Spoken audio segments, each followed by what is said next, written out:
Hello everyone, welcome to my academy channel. जैसे कि मैंने स्टार्ट किया था बायोलॉजी का क्लासिफिकेशन, इसका 2 लेक्चर हो चुका है। पहले लेक्चर में मैंने बताया था कि किस तरीके से क्लासीफाई किया गया ऑर्गेनिज्म को। ठीक है, पहले स्टार्टिंग में क्या हो रहा था, ऑर्गेनिज्म को क्लासीफाई किया जा रहा था उनके यूजेस के according, food, shelter and clothing पे। फिर अरिस्टोटल पहली बार आए जो साइंटिफिक तरीके से प्लांट को क्लासीफाई किया और एनिमल को किए।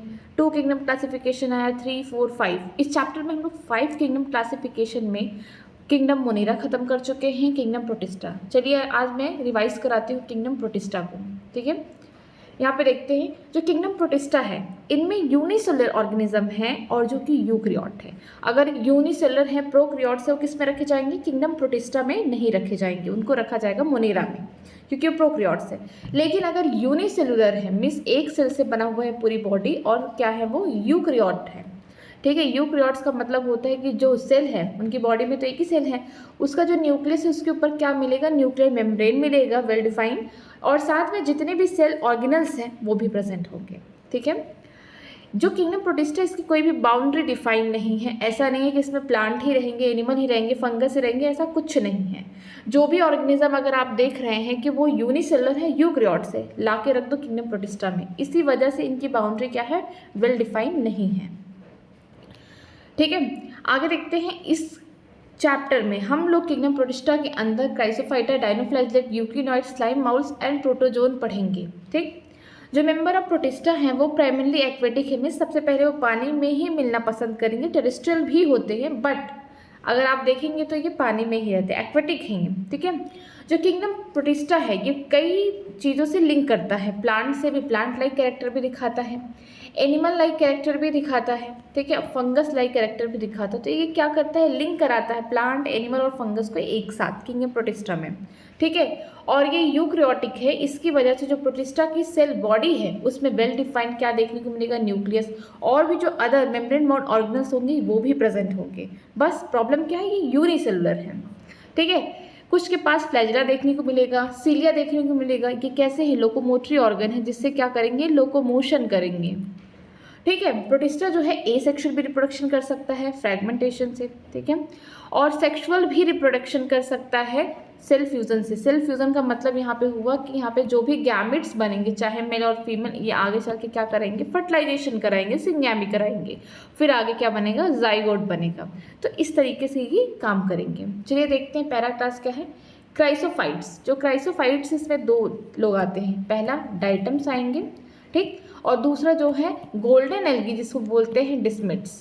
ये गोल्डन एल्गी क्यों है, क्योंकि ये जो है इनके पास क्लोरोफिल ए, बी पाया जाता है और साथ में बोल सकते हैं कि इनमें फ्यूकोजेंसिन भी पाया जाता है। नेक्स्ट देखते हैं यहाँ पे, ये फ्रेश वाटर भी है, मरीन इन्वायरमेंट, दोनों जगह रहते हैं। ऐसा नहीं है कि बस फ्रेश वाटर में ही पाए जाते हैं, ये मरीन इन्वायरमेंट दोनों जगह रहते हैं। ये माइक्रोस्कोपिक है, सिंपल सी बात है, जब जिसकी बॉडी एक सेल से बनी होगी उसे हम आंखों से नहीं देख सकते हैं। ठीक है, और इनके पास कोई भी लोकोमोटरी ऑर्गन नहीं है, जिसकी वजह से अगर ये वाटर में पाए जाते हैं तो जिस डायरेक्शन में वाटर का फ्लो होगा उसी डायरेक्शन में ये भी फ्लो करते हुए चले जाएंगे। इसीलिए हम इनको क्या बोलते हैं, प्लैंकटन। ठीक है, इनमें कोई भी एटीपी नहीं यूज़ होता है। अगर पानी की डायरेक्शन मान लीजिए इस डायरेक्शन में है, तो अगर ये यहाँ प्रेजेंट है ऑर्गेनिज्म, तो ये भी उसी के फ्लो में क्या करेंगे, बहते हुए चले जाएंगे। तो इनके पास कोई भी लोकोमोटरी ऑर्गन भी नहीं है, तो कोई एनर्जी भी वेस्ट नहीं हो रही है, जिस डायरेक्शन में पानी चल रहा है उसी डायरेक्शन में भी ईजिली फ्लो कर रहे हैं, इसलिए प्लैंकटन कहते हैं। और जो नेक्टन होते हैं वो क्या होते हैं कि जो भी डायरेक्शन है वाटर का फ्लो का उसके अपोजिट चलते हैं और एनर्जी खर्च करके चलते हैं। ठीक है, जो मोस्ट ऑफ इनके जो मेंबर हैं ये कैसे, फोटोसिंथेटिक है, खाना खुद ही बनाते हैं। कि जो डाइटम्स है उनका जो सेल वॉल है किससे बना होता है, सेलुलोज से बना होता है। जो इनका सेल वॉल है किससे बना होता है, सेलुलोज से बना होता है। लेकिन जो इनका सेल वॉल इस तरीके से फिक्स है कि ओवरलैप करके क्या बना रहे हैं, यहाँ पे सोप बॉक्स बना रहे हैं। मान लीजिए ये देखिए इनका जो सेल वॉल है इस तरीके से सेलुलोज से बना हुआ, बट ये एक दूसरे के साथ क्या कर रहे हैं, ओवरलैपिंग करके एक सोप बॉक्स की तरह एक स्ट्रक्चर दे रहे हैं। ठीक है।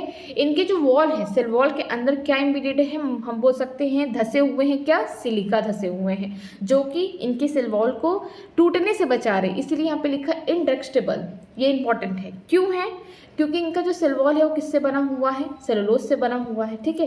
लेकिन बीच बीच में इस तरीके से यहाँ पे क्या है, सिलिका एम्बेडेड है हर जगह, ठीक है, बीच बीच में हर जगह यहाँ पे सिलिका एम्बेडेड है, जिसकी वजह से इनका सेल वॉल टूट नहीं सकता है। डायटम्स मर भी गए लेकिन सेल वॉल उनका नष्ट नहीं होगा, ठीक।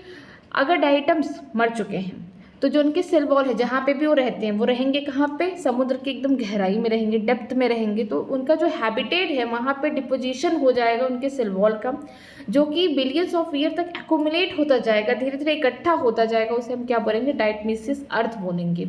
क्यों इकट्ठा होगा, क्योंकि सेल वॉल को खराब होना ही नहीं है, वो तो नहीं डिकम्पोज होगा, ठीक है। क्यों नहीं होगा, क्योंकि उनमें सिलिका से इम्बेडेड हुआ है, बीच बीच में क्या है, सिलिका प्रेजेंट है, जिसकी वजह से इनका सेल वॉल तोड़ना बहुत ही ज़्यादा मुश्किल है। बीइंग ग्रिटी, ग्रिटी का मतलब होता है हार्ड बोल सकते हैं या फिर रफ टाइप का है। इनका जो सेल वॉल है ग्रिटी है, जिसकी वजह से हम लोग पॉलिशिंग में हेल्प करते हैं, फिल्ट्रेशन ऑफ ऑयल और सिरप में हेल्प करते हैं। जो डायटम्स होते हैं वो चीप प्रोड्यूसर होते हैं ओशन में, क्यों, क्योंकि इनके पास इतना हार्ड जो सेलुलोसिक सेल वॉल है, ठीक है, सिलिका से बना हुआ, जिसकी वजह से ये सबसे ज़्यादा पाए जाते हैं, चीप प्रोड्यूसर है ओशन में, ठीक है। आगे चलते हैं, आगे देखते हैं डायनोफ्लैजलेट्स। नाम से ही लग रहा है कि इनमें फ्लैजिला पाए जाएंगे। यहाँ पे फ्लैजलेट्स का मतलब क्या है, इनका लोकोमोटरी ऑर्गन जो होगा फ्लैजिला होगा। This organism are mostly marine and photosynthetic. ये ऑर्गेनिज्म फ्रेश वाटर में नहीं पाए जाएंगे, ये मरीन इन्वायरमेंट में पाए जाएंगे और साथ में फोटोसिंथेटिक होंगे, मतलब कि इनके पास पिगमेंट्स प्रेजेंट होंगे। अगर आपने लूडो खेला होगा तो आपने देखा होगा कि 4 कलर होते हैं उसमें, ठीक है। पहला रेड, ग्रीन, येलो, ब्लू और आपको एक लास्ट में याद करना है ब्राउन। जो मेन पिगमेंट होगा उनके जिस सेल में प्रेजेंट होगा उसी कलर के दिखेंगे। ऐसा ज़रूरी है कि चारों या पांचों कलर एक साथ हो, नहीं, जो मेन पिगमेंट उनके सेल में प्रेजेंट होगा उसी कलर के आपको डायनोफ्लैजलेट्स डिफरेंट कलर के आपको इन्वायरमेंट में दिखेंगे, मरीन इन्वायरमेंट में, ओके। इनका जो सेल वॉल है ना, ये भी किससे बना हुआ है, सेलुलोज से बना हुआ है। जो भी इनका बाहर का जो सरफेस तो बहुत ज़्यादा हार्ड है, ठीक है, बहुत ज़्यादा स्टिफ है। ये देखिए स्ट्रक्चर, ये जो बाहर का जो सरफेस है, इनमें जो सेल वॉल है किससे, सेलुलोज से बना हुआ है और ये हार्ड है। बीच में देखेंगे फरो कैविटी है। अब यहाँ से आपको क्या देखने को मिलेगा कि जो कैविटी है, यहाँ से 2 फ्लैजिला देखने को मिलेगा, एक लॉन्गिट्यूडनल है, दूसरा ट्रांसवर्स है, दोनों इक्वल साइज के होंगे, ठीक है। कहाँ से, जो ये डेप्थ है, ये जो फेरो है, यहाँ से निकलेगा फ्लैजिला। अगर हम लोग वेरी ऑफन बात करते हैं कि जो समुद्र है उसके अंदर जो रेड डायनोफ्लैजलेट्स है, याद रखना कि जो रेड डायनोफ्लैजलेट है मतलब कि इनका जो सेल में मेन पिगमेंट कौन सा कलर प्रेजेंट है, रेड वाले प्रेजेंट है, येलो नहीं है, ब्राउन नहीं है, ब्लू नहीं है, ठीक है, ग्रीन नहीं है, इसमें कौन सा कलर है, रेड डायनोफ्लैजलेट के एग्जाम्पल कौन है, गोनैक्स, ठीक है। ये इस तरीके से अपने आप को मल्टीप्लिकेशन कर लेते हैं कि पूरा जो समुद्र है आपको रेड टाइल दिखने लगेगा। मान लीजिए यहाँ पे एक डायनोफ्लैजलेट है, ये इतना जल्दी रिप्रोडक्शन करेंगे, फ्रेगमेंटेशन पूरा रिप्रोडक्शन करके पूरा एरिया कवर कर लेंगे।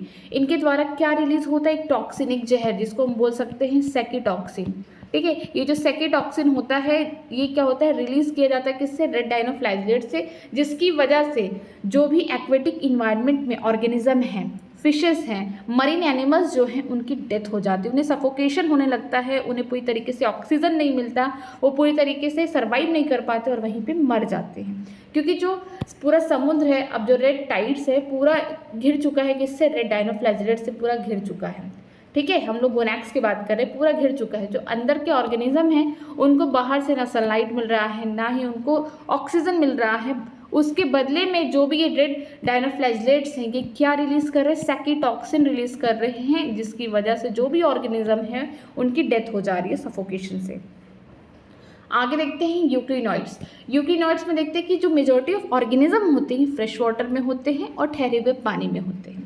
बारिश का समय चल रहा है, जो भी एरिया होगी जहाँ पे थोड़े गड्ढे होंगे, पानी ठहरा होगा, रुका होगा, नहीं जा रहा है, वहाँ पे क्या होगा कि आपको यूक्लिनॉइड्स के ऑर्गेनिज्म देखने को मिल जाएंगे। फ्रेश वाटर का मतलब पॉन्ड हो गया, लेक हो गया, रिवर हो गया, वहाँ पे इजीली अवेलेबल होते हैं ये। इनमें कोई भी सेल वॉल नहीं पाई जाती। सेल वॉल की जगह इनकी जो बाहर की बॉडी है ना, उसके ऊपर बोल सकते हैं पूरा एक लेयर होता है। किसका लेयर होता है? प्रोटीन का लेयर होता है। प्रोटीन रिच लेयर होता है। कौन सी प्रोटीन है? पेलिकल प्रोटीन है। ये क्यों प्रेजेंट है? इनकी पूरी बॉडी को क्या कर सके? लचीला बना सके, फ्लेक्सिबल बना सके।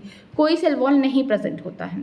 इनके पास भी 2 फ्लैजेला पाए जाते हैं, एक छोटा दूसरा बड़ा। ये स्ट्रक्चर में देखिए कि इनमें कोई भी सेल वॉल नहीं प्रेजेंट है, बल्कि इनकी बॉडी के ऊपर जो सबसे बाहरी एरिया है वहाँ पे क्या पाया जा रहा है? पेलिकल प्रोटीन पाया जा रहा है, जिसकी वजह से इनकी पूरी बॉडी फ्लेक्सिबल रहे। इनके पास 2 फ्लैजेला, एक लॉन्ग है एक शॉर्ट है। जो लॉन्ग वाला होगा ये इसको बोल सकते हैं हम कि ये फंक्शनल फ्लैजेला है। जो शॉर्ट वाला है नॉन फंक्शनल, इसका कोई काम नहीं है। ठीक है, ये जो होते हैं मोड ऑफ न्यूट्रिशन कैसा दिखाते हैं? मिक्सोट्रॉपिक। क्यों मिक्सोट्रॉपिक? क्योंकि अगर सनलाइट प्रेजेंट है इनके पास तो इनके पास पिगमेंट पाए जाते हैं क्लोरोफिल ए बी का, जो कि क्या करते हैं, जिससे ये हेल्प करते हैं खाना बनाने में, खुद अपना खाना बना लेते हैं अगर सनलाइट प्रेजेंट है तो। अगर सनलाइट नहीं प्रेजेंट है तो ये क्या करते हैं? प्रीडेटर की तरह काम करते हैं, शिकारी की तरह काम करते हैं और अपने से छोटे ऑर्गेनिज्म को क्या करते हैं? मार के खा जाते हैं। तो याद रखिएगा कि अगर सनलाइट प्रेजेंट है तो ये कैसा काम करेंगे? फोटोसिंथेटिक, मीन्स खाना खुद बना लेंगे, क्योंकि इनके पास ऑलरेडी क्लोरोफिल ए और बी इनके बॉडी में पाया जाता है। लेकिन अगर सनलाइट नहीं प्रेजेंट है तो हेटेरोट्रॉप्स की तरह काम करेंगे और प्रीडेटर की तरह काम करेंगे, शिकारी की तरह काम करेंगे, अपने से छोटे ऑर्गेनिज्म को मार के खा जाएंगे। ठीक है, और सबसे खास बात ये दिया गया है कि जो यूकेरियोट्स के मेंबर होते हैं बहुत आइडेंटिकल होते हैं, मिलते जुलते हैं प्लांट से। क्यों मिलते हैं? क्योंकि इनके पास जो क्लोरोफिल ए और बी पाया जाता है वो हायर प्लांट्स में भी पाया जाता है, जो हेल्प कराता है खाना बनाने में, फोटोसिंथेटिक करने में। इसका एक बेस्ट एग्जाम्पल कौन है? यूक्लिना है। आगे चलते हैं, आगे दिया है स्लाइम माउल। स्लाइम माउल जो होते हैं सैप्रोफिटिक प्रोटिस्टा है, मीन्स कि ये सड़े गले जो भी पदार्थ है उस पर ये डिपेंडेंट होते हैं, वहाँ से अपना न्यूट्रिशन लेते हैं। ये फंगस लाइक बिहेवियर शो कर रहे हैं, ये प्लांट लाइक भी कर रहे हैं, ये भी प्लांट लाइक कर रहे हैं। ठीक है, ये भी फोटोसिंथेटिक है, प्लांट लाइक। जो भी फोटोसिंथेटिक हैं वो क्या कर रहे हैं? खाना खुद बना रहे हैं, तो इसका मतलब प्लांट लाइक कैरेक्टर को शो कर रहे हैं। ठीक है, अब देखिए स्लाइम माउल जो है ये फंगस जैसा बिहेवियर शो कर रहा है, क्योंकि ये टोटली क्या है? दूसरे पे डिपेंड है। ये सेप्रोफिटिक है, मीन्स हेटेरोट्रॉप में जो सेप्रोफिटिक हैं, जो डेड डिकेइंग मैटर से अपना खाना लेते हैं। ठीक है, इनकी बॉडी कहाँ पे रहेगी? जहाँ पे प्लांट के पत्ते गिर चुके हैं, सूख चुके हैं, जहाँ पे डेड जो चीज़ें खराब हो चुकी है, वेस्टेज है, चाहे ह्यूमन के हो गए चाहे प्लांट्स के हो गए, वहाँ पे ये ग्रो करना पसंद करते हैं और वहीं से अपना न्यूट्रिशन लेते हैं, एब्जॉर्ब करते हैं। ठीक है, अगर सुटेबल कंडीशन है, फेवरेबल कंडीशन बोल सकते हैं, सुटेबल कंडीशन है, तो ये एक एग्रीगेशन बनाते हैं और ये क्या करते हैं? सेवरल फीट ग्रो कर जाते हैं। इसे हम क्या बोलते हैं? प्लाज्मोडियम बोलते हैं। ठीक है, जब इनका कंडीशन बहुत अच्छा होता है, सुटेबल कंडीशन होता है या फेवरेबल कंडीशन होता है, तो प्लाज्मोडियम कुछ हाइट तक ग्रो कर जाते हैं, सेवरल फीट तक। लेकिन अगर जैसे कंडीशन खराब हो जाए, सुटेबल कंडीशन नहीं, अनफेवरेबल कंडीशन है, तो यही प्लाज्मोडियम जो पहले से एग्रीगेशन बना के ग्रो किए हैं, यही आगे प्लाज्मोडियम क्या करते हैं? डिफ्रेंशिएट हो जाते हैं, डिवाइड हो जाते हैं। किसमें? फ्रूटिंग बॉडी में। और वो जो फ्रूटिंग बॉडी होगी, मान लीजिए स्टॉक है, ऊपर क्या बनेगा? यहाँ पे टिप पे स्पोर बनेगा। ठीक है, इसी को हम क्या बोलेंगे? फ्रूटिंग बॉडी बोलेंगे। ठीक है, ये कब बनेगा? अनफेवरेबल कंडीशन में बनेगा। ठीक, तो यहाँ पे क्या होगा कि जो स्पोर्स होंगे, जो टिप पे स्पोर है, उनके पास क्या है? ट्रू वॉल है। इसलिए ट्रू वॉल है ताकि जो इन्वायरमेंट में है चीज़ें जो खराब है, उनके अकॉर्डिंग नहीं है, उससे रेजिस्टेंट प्रोवाइड करे और कई सालों तक, जब तक एडवर्स कंडीशन है, 2 महीने 4 महीने 2 साल 10 साल, तब तक ये अपने आप को सर्वाइव कर सके। ठीक है, याद रखिएगा कि जब सुटेबल कंडीशन रहेगी तो ये लोग एग्रीगेशन बनाएंगे स्लाइम माउल और प्लाज्मोडियम बना के सेवरल फीट ग्रो कर जाएंगे। लेकिन जैसे ही कंडीशन खराब हुआ, वही जो प्लाज्मोडियम ग्रो किया अब ये डिफ्रेंशिएट हो जाएगा, डिवाइड हो जाएगा। ठीक है, नीचे स्टॉक रहेगा, ऊपर क्या हो जाएगा? यहाँ पे टिप पे स्पोर हो जाएगा और इस स्पोर के पास क्या होगा? ट्रू वॉल होगा, जो कि रेजिस्टेंट प्रोवाइड करेगा इन्वायरमेंट में जो भी कंडीशन अच्छी नहीं है उसके लिए। ठीक है, और जब तक कंडीशन सही नहीं होगी, जब तक एडवर्स कंडीशन रहेगा, तब तक कि उस स्पोर के ऊपर क्या होंगे? पूरी तरीके से वॉल होगा, पूरा पैक्ड होगा। जैसे कंडीशन सही होगी, ये जो स्पोर के ऊपर वॉल है ये ब्रेक होगा और अंदर के स्पोर क्या हो जाएंगे? बाहर डिस्पर्स्ड हो जाएंगे। किसकी हेल्प से? एयर करंट की हेल्प से। ठीक है, यहाँ पे देखिए स्ट्रक्चर दिया स्लाइम माउल का। यहाँ पे देख रहे हैं ना कि यहाँ पे जो भी साइटोप्लाज्म है, यहाँ पे ढेर सारे न्यूक्लियस देखने को मिल रहे हैं। इसका मतलब ये कैसे होते हैं? मल्टी न्यूक्लिएटेड होते हैं। ठीक है, ये मल्टी न्यूक्लिएटेड होते हैं। आगे चलते हैं, आगे देखते हैं प्रोटोजोन। जितने भी प्रोटोजोन होते हैं ये कैसे होते हैं, हेटरोट्रॉप्स होते हैं। ये खाना खुद नहीं बनाते, दूसरे, ये एनिमल लाइक बिहेवियर शो कर रहे हैं, यहाँ पे याद रखिएगा, एनिमल लाइक बिहेवियर शो कर रहे हैं। ये ऐसे प्रोटोजोन होते हैं जो खाना दूसरे से लेते हैं, या तो प्रेडेटर की तरह शिकार करके, या तो बीमारी कॉज करके, पैरासाइट की तरह, मीन्स होस्ट की बॉडी पे पूरा डिपेंड हो जाएंगे शेल्टर और न्यूट्रिशन के लिए, और इसकी बॉडी को हार्म पहुंचाएंगे। ठीक है, ऐसा माना जाता है कि जो प्रोटोजोन के मेंबर हैं ये हमारे एनिमल किंगडम के प्रिमेटिव रिलेटिव, पहले के रिलेटिव है। क्यों ऐसा कहा गया? जब लिनियस ने क्लासिफिकेशन किया, 2 किंगडम क्लासिफिकेशन, उसमें जो प्रोटोजोन के मेंबर हैं इनको किनके साथ रख दिया गया था? जो एनिमेलिया किंगडम हम लोग पढ़ेंगे आगे, जो उनके मेंबर के साथ। क्यों रखा गया? क्योंकि इनके पास कोई भी सेल वॉल प्रेजेंट नहीं है। सेल वॉल क्या होते हैं? एब्सेंट होते हैं। बट प्रॉब्लम क्या है, प्रोटोजोन ये क्यों बना अलग से, ये ग्रुप क्यों आया? इसलिए आया क्योंकि ये हेटरोट्रॉप्स तो हैं, पहली चीज़, इनमें सेल वॉल भी नहीं प्रेजेंट है, बट ये कैसे यूनिसेलुलर है। लेकिन जो जितने भी एनिमल किंगडम में ऑर्गेनिज्म बिलोंग करते हैं सब कैसे हैं? हेटरोट्रॉप भी हैं, ठीक है, यूकैरियोट्स भी हैं, बट वो कैसे हैं? मल्टी सेलुलर है। याद रखिएगा, मल्टी सेलुलर, उनके पास भी कोई सेल वॉल नहीं प्रेजेंट है। यहाँ पे बस खेला कहाँ पे आपको देखने को मिला? यूनिसेलुलर और मल्टी सेलुलर पे। देखते हैं इनमें 4 ग्रुप है। इन ग्रुप को 4 ग्रुप को कैसे डिवाइड किया गया प्रोटोजोन में? लोकोमोशन, जो इनकी लोकोमोटरी ऑर्गन है उसके अकॉर्डिंग, किस पे? लोकोमोटरी ऑर्गन के बेसिस पे इनको 4 ग्रुप में डिवाइड किया गया है। पहला है एमीबॉइड, नाम से लग रहा है कि अमीबा से रिलेटेड प्रोटोजोन है ये। ऐसे ऑर्गेनिज्म जो फ्रेश वाटर में रहते हैं, समुद्र के पानी में भी रहना पसंद करते हैं, मॉइस्ट सॉइल है जहाँ नमी है वहाँ पे रह सकते हैं। ये मूव करते हैं और कैप्चर करते हैं अपने प्रे को। कैसे प्रे को कैप्चर करते हैं? इनका जो बोल सकते हैं लोकोमोशन होता है, कैसे होता है? सीडोपोडिया, फॉल्स फीट होता है।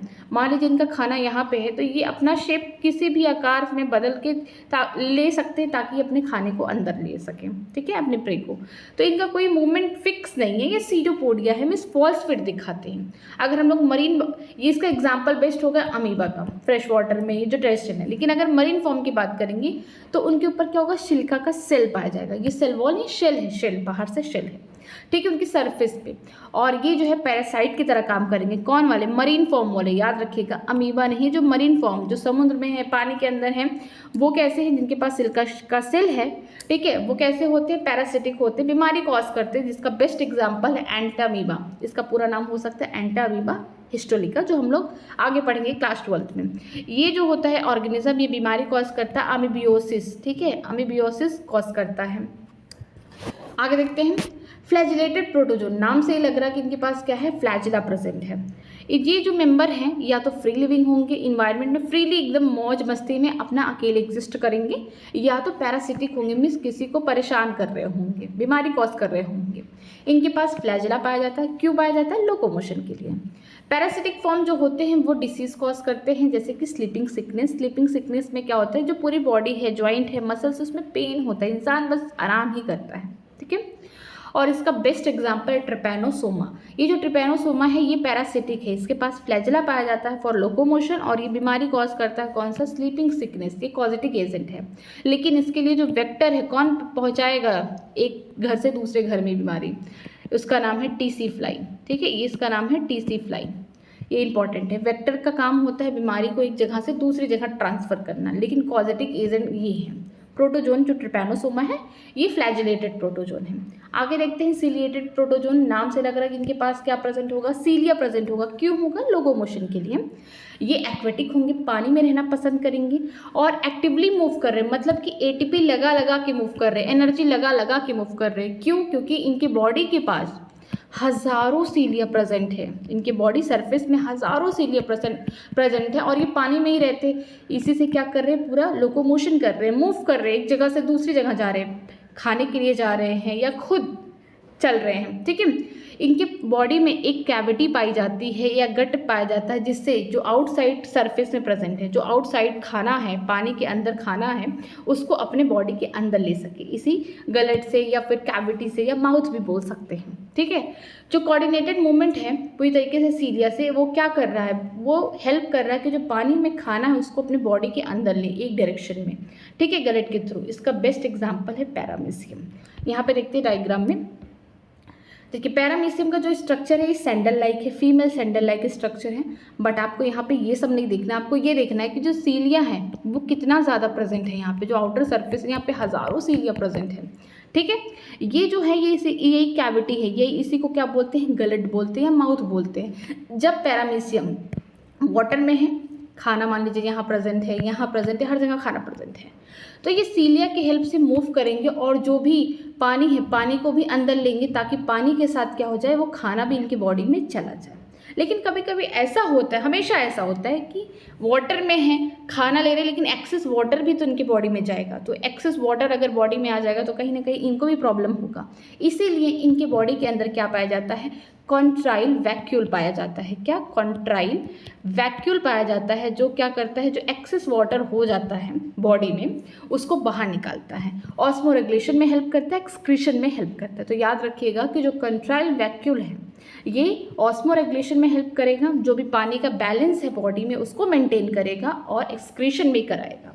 ठीक है, इसके अलावा अगर मैं बात करूँ अमीबा और पैरामीशियम दोनों में ये कॉन्ट्राइल वैक्यूल पाए जाते हैं। ये इंपॉर्टेंट है क्योंकि हम लोग इसको पढ़ेंगे cell the unit of life में। ठीक है, पैरामीशियम के पास फूड वैक्यूल भी पाए जाते हैं, जो क्या करता है, खाने को डाइजेस्ट करता है, जो भी इन्होंने खाना खाया उसको डाइजेस्ट करता है। जो पैरामीशियम होते हैं इनके पास 2 न्यूक्लियस प्रेजेंट होते हैं, ये बाइन्यूक्लिएटेड होते हैं। याद रखिएगा कि 2 न्यूक्लियस प्रेजेंट होते हैं। जो छोटा वाला न्यूक्लियस होता है वो रिप्रोडक्शन में हेल्प करता है, जो बड़ा वाला न्यूक्लियस होता है वो न्यूट्रिशन में हेल्प करता है। तो बस इतना ही आप लर्न करना है, बस इतना ही पढ़ना। आगे देखते हैं स्पोरोजोन ऐसे इसमें ऑर्गेनिज्म होंगे जिनके पास कोई लोकोमोटरी ऑर्गन नहीं है। ठीक है, इनके पास हाथ पैर भगवान ने नहीं दिए हैं। अगर इनमें डाइवर्स ऑर्गेनिज्म की बात करते हैं तो इनका जो इन्फेक्शियस स्टेज है ये पूरी तरीके से क्या है, पैरासाइट है, दूसरे पे डिपेंड है। जब हाथ पैर नहीं है तो खुद कहाँ से खाना खाएंगे। ठीक है, तो ये पैरासाइट की तरह काम करते हैं और इनके जो लाइफ साइकिल में जो इनका इन्फेक्शियस स्टेज है जिससे बीमारी कॉज करते हैं दूसरे ऑर्गेनिज्म में, वो कैसा है, स्पोर लाइक स्टेज है। ठीक है, यहाँ पे एक एग्जांपल दिया गया है प्लाज्मोडियम, ये जीनस है, किसका है, मलेरिया पैरासाइट का। जो मलेरिया होता है किसकी वजह से होता है, स्पोरोजोन के मेंबर है, वो प्रोटोजोन के मेंबर है, प्लाज्मोडियम की वजह से होता है। ठीक है, मलेरिया, और ये इसकी वजह से जो ह्यूमन की पॉपुलेशन है बहुत ज़्यादा प्रभावित भी है। इसके लिए जो वेक्टर है, मलेरिया बीमारी को कॉज कराने के लिए जो वेक्टर है, कॉज तो हो रहा है किससे, प्लाज्मोडियम से हो रहा है। लेकिन अगर हम वेक्टर की बात करते हैं जो फैला रहा है एक जगह से दूसरी जगह, वो कौन है, फीमेल एनोफिलीज है। याद रखिएगा कि जो स्पोरोजोन होते हैं इनके हाथ पैर नहीं होते, इनमें कोई लोकोमोटरी ऑर्गन नहीं प्रेजेंट होता है। इन्फेक्शियस स्टेज जो होता है स्पोर लाइक स्टेज होता है। अगर हम बात करते हैं प्लाज्मोडियम की, जो में मलेरिया पैरासाइट है, तो ये कैसे होते हैं, इनका जो इन्फेक्शियस स्टेज है स्पोरोजॉइट है। कौन है, स्पोरोजॉइट्स है, जिसकी वजह से मलेरिया होता है। और वेक्टर की तरह कौन काम कर रहा है, फीमेल एनोफिलीज, औरत ही काम करती है। आगे देखते हैं हम लोग किंगडम फंजाई। आज अपना नया टॉपिक स्टार्ट करते हैं।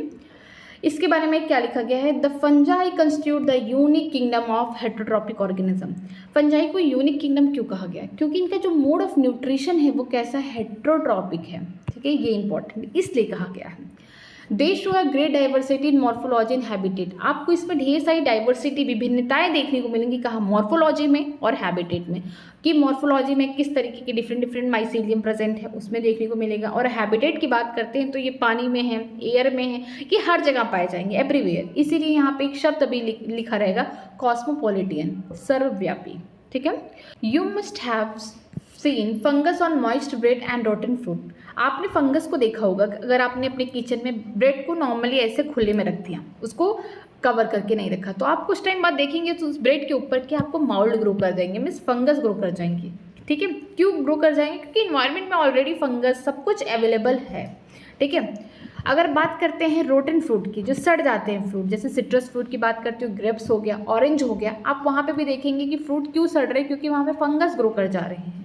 ठीक है, तो आप अपने इन्वायरमेंट में भी देख सकते हैं कि फंगस किस तरीके से चीज़ों को ख़राब कर रहे हैं। Okay, the common mushroom you eat and the toadstool are also fungus. जो हम लोग मशरूम मार्केट से लेके आते हैं खाते हैं, वो भी क्या, एक फंगस है। ठीक है, तो उसका नाम होगा एगरिकस। जो हम लोग मार्केट से खाते हैं उसका नाम क्या है, एगरिकस है। ये खाने वाला मशरूम है। लेकिन अगर हम टॉर्ट स्टॉल की बात करते हैं, ये कैसा है, पॉइजनस है, जहरीला मशरूम है, इसे कोई खाता नहीं है, ये मार देता है, जो भी खाएगा वो मर जाएगा।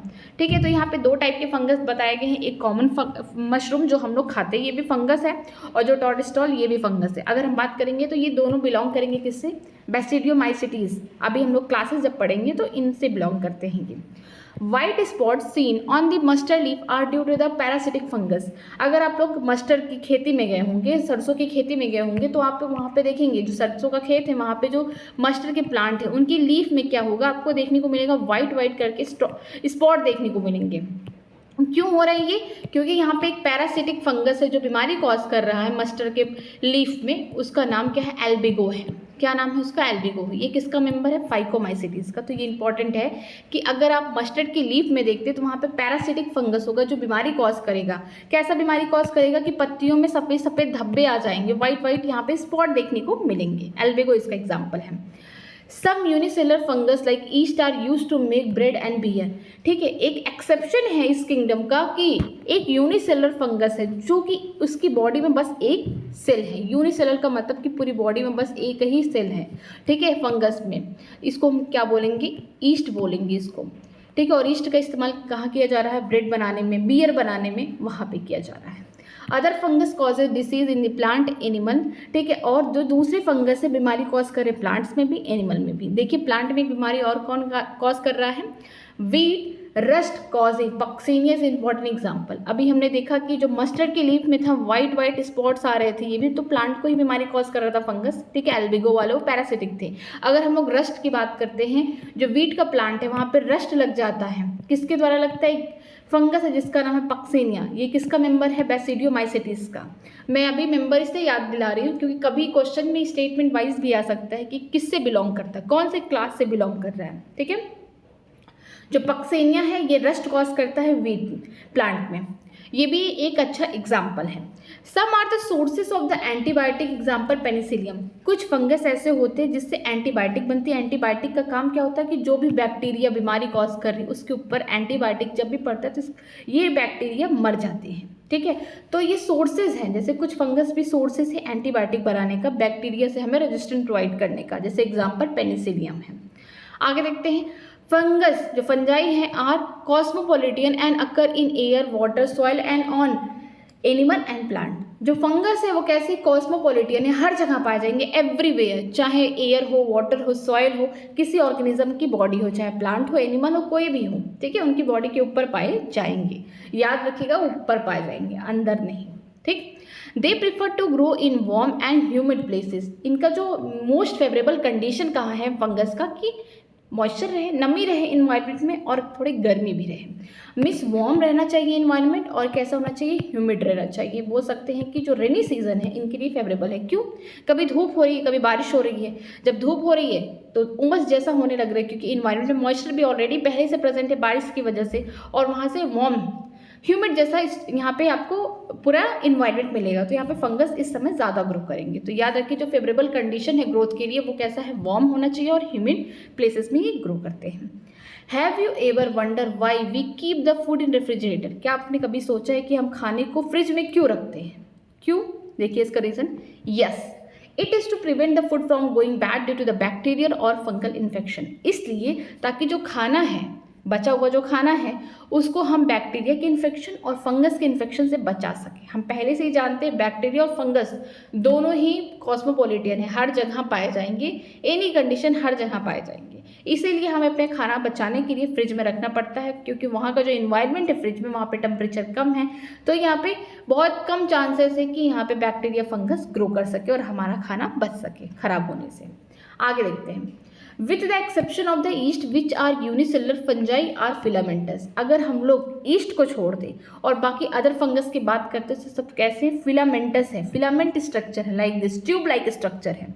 ईस्ट को क्यों छोड़ के, क्योंकि ईस्ट कैसा है, यूनिसेलुलर है, इसकी बॉडी बस एक सेल से बनी हुई है, ये यूनिसेलुलर है, बट ये फंगस है, इसीलिए इनको कहाँ रख दिया गया, किंगडम फंजाई में। आगे और अच्छे से जब इम्प्रूवमेंट हो जाएगा साइंटिस्ट द्वारा तो और भी क्लासिफिकेशन होंगी, ईस्ट को क्या पता कहीं और भी रख सके। ओके, दियर बॉडीज, किसकी बात की जा रही है, जो अदर फंगस है, जो फिलामेंट जो फिलामेंटस फंगस है उनकी बात की जा रही है, उनकी बॉडी कैसी है, लॉन्ग है, लंबी है। सिलेंडर का मतलब होता है थिन, पतली है। थ्रेड लाइक स्ट्रक्चर, इससे हम क्या बोलते हैं, हाइफी बोलते हैं। हाइफी क्या है, यूनिट है माइसेलियम का, अभी हम लोग आगे पढ़ते हैं। The network of hyphae is known as mycelium. ठीक है, माइसेलियम कैसे बनना, ढेर सारे हाइफी का नेटवर्क है। इस तरीके से मान लीजिए जालनुमा स्ट्रक्चर है, ये हाइफी है। ठीक है, ढेर सारे ये सब हाइफी हैं, और जब एक साथ इकट्ठा हो गए तो ये क्या बना रहे हैं, माइसेलियम बना रहे हैं। नेटवर्क जो है ये माइसेलियम को फॉर्मेशन कर रही है। चलिए देखते हैं, मान लीजिए ये माइसेलियम है, फॉर एग्जाम्पल ये माइसेलियम इस तरीके से। अब माइसेलियम है तो यहाँ पर मान लीजिए क्रॉस वॉल प्रेजेंट है, सेप्टा प्रेजेंट है, यहाँ पे एक न्यूक्लियस, यहाँ पे एक न्यूक्लियस, ये सब क्या है, यूनि न्यूक्लिएटेड। लेकिन अगर हम लोग एक पार्ट की बात करते हैं, इसको बाहर निकालते हैं, तो आपको इस तरीके का स्ट्रक्चर देखने को मिल रहा है। इसको हम क्या बोल सकते हैं, हाइफी कह सकते हैं। क्या बोल सकते हैं, हाइफी, जो कि एक न्यूक्लियस और यहाँ पे 2 क्रॉस वॉल पाए जाते हैं। ठीक है, ये माइसेलियम कैसा है, ये माइसेलियम सेप्टेट है। सेप्टेट का मतलब क्या है कि इनमें क्रॉस वॉल बाउंड्री क्रिएट की जा रही है। ठीक है, और यूनि न्यूक्लिएटेड है। जब भी सेप्टा प्रेजेंट होगा तब क्या होगा, एक एक न्यूक्लियस ही हाइफी में प्रेजेंट होंगी। लेकिन अगर ये क्रॉस वॉल ही ना रहे तो साइटोप्लाज्म में कोई भी सेपरेशन नहीं होगा, कोई बाउंड्री नहीं होगी, तो ये मल्टी न्यूक्लिएटेड स्ट्रक्चर आपको देखने को मिल जाएंगे। तो एक स्ट्रक्चर को हम उठा के देखेंगे तो ये हाइफी होगा। ठीक है, और ढेर सारे देखिए, यहाँ पे हाइफी है, ये भी एक हाइफी है, ये भी एक हाइफी है, ढेर सारे हाइफी एक साथ इकट्ठा हो जाएंगे तो क्या बनाएंगे, माइसेलियम बनाएंगे। ठीक, आगे देखते हैं। Some hyphae are continuous tube filled with multinucleated cytoplasm, this are called coenocytic hyphae. कुछ हाइफी ऐसे होते हैं जिनमें कोई भी क्रॉस वॉल नहीं प्रेजेंट होगा, तो आपको वहाँ पे क्या देखने को मिलेगा, मल्टी सेलुलर स्ट्रक्चर या मल्टी न्यूक्लिएटेड स्ट्रक्चर आपको देखने को मिलेंगे, जिसे हम क्या बोलते हैं, सिनोसिटिक हाइफी बोलेंगे। याद रखें, जैसे यहाँ पे मान लीजिए ये माइसेलियम है, तो यहाँ पे इस तरीके से ढेर सारे न्यूक्लियस प्रेजेंट है, ढेर सारे, यहाँ पे कोई सेप्टा, यहाँ पे कोई क्रॉस वॉल नहीं प्रेजेंट है, तो ये कैसे हो गए, मल्टी न्यूक्लिएटेड स्ट्रक्चर हो गए। मीन्स कि साइटोप्लाज्म में ढेर सारे न्यूक्लियस प्रेजेंट हैं, और अगर हम एक हाइफी की बात करेंगे तो उनमें भी क्या है, ढेर सारे न्यूक्लियस इस तरीके से प्रेजेंट है, कोई भी क्रॉस वॉल नहीं है, तो हम इस स्ट्रक्चर को क्या बोले कि सिनोसाइटिक। सिनोसाइटिक का मतलब होता है मल्टी न्यूक्लिएटेड स्ट्रक्चर की कोई भी क्रॉस वॉल नहीं प्रेजेंट है। ठीक, अदर हैव सेप्टा और क्रॉस वॉल इन दियर हाइफी। जो दूसरे फंगस होंगे उनमें सेप्टा होगा, क्रॉस वॉल होगा उस हाइफी में, तो यूनिन्यूक्लिएटेड। देखिए यहाँ पे मैं आपको 2 तरीके का बताती हूँ माइसेलियम। माइसेलियम क्या है, नेटवर्क ऑफ हाइफी, ढेर सारे हाइफी इकट्ठा हो जाएंगे तो माइसेलियम बनाएंगे। ठीक है, 2 टाइप के माइसेलियम होंगे, एक ऐसे होंगे जिनमें सेप्टा प्रेजेंट होगा। सेप्टा का मतलब बाउंड्री, बाउंड्री का मतलब क्रॉस वॉल। जब सेप्टा होगा, सबका अपना अपना एक कमरा होगा, मान लीजिए एक इस तरीके से, तो क्या होगा, एक ही एक न्यूक्लियस प्रेजेंट होंगे उनमें। ठीक है, तो इनमें जो है सेप्टा प्रेजेंट है, क्रॉस वॉल प्रेजेंट है, तो यहाँ पे लिख सकते हैं ये सेप्टेट माइसेलियम है। सेप्टेट का मतलब होता है, सेप्टेटेड माइसेलियम का मतलब होता है क्रॉस वॉल प्रेजेंट है, बाउंड्रीज प्रेजेंट है, और एक ऐसे यूनि न्यूक्लिएटेड है, मीन्स एक ही न्यूक्लियस प्रेजेंट होगा हर हाइफी में। ठीक है, दूसरा माइसेलियम की बात करते हैं इस तरीके से, यहाँ पे कोई भी बाउंड्री नहीं प्रेजेंट है, कोई भी सेप्टा नहीं प्रेजेंट है, तो ये कैसे स्ट्रक्चर है, ए सेप्टेट है।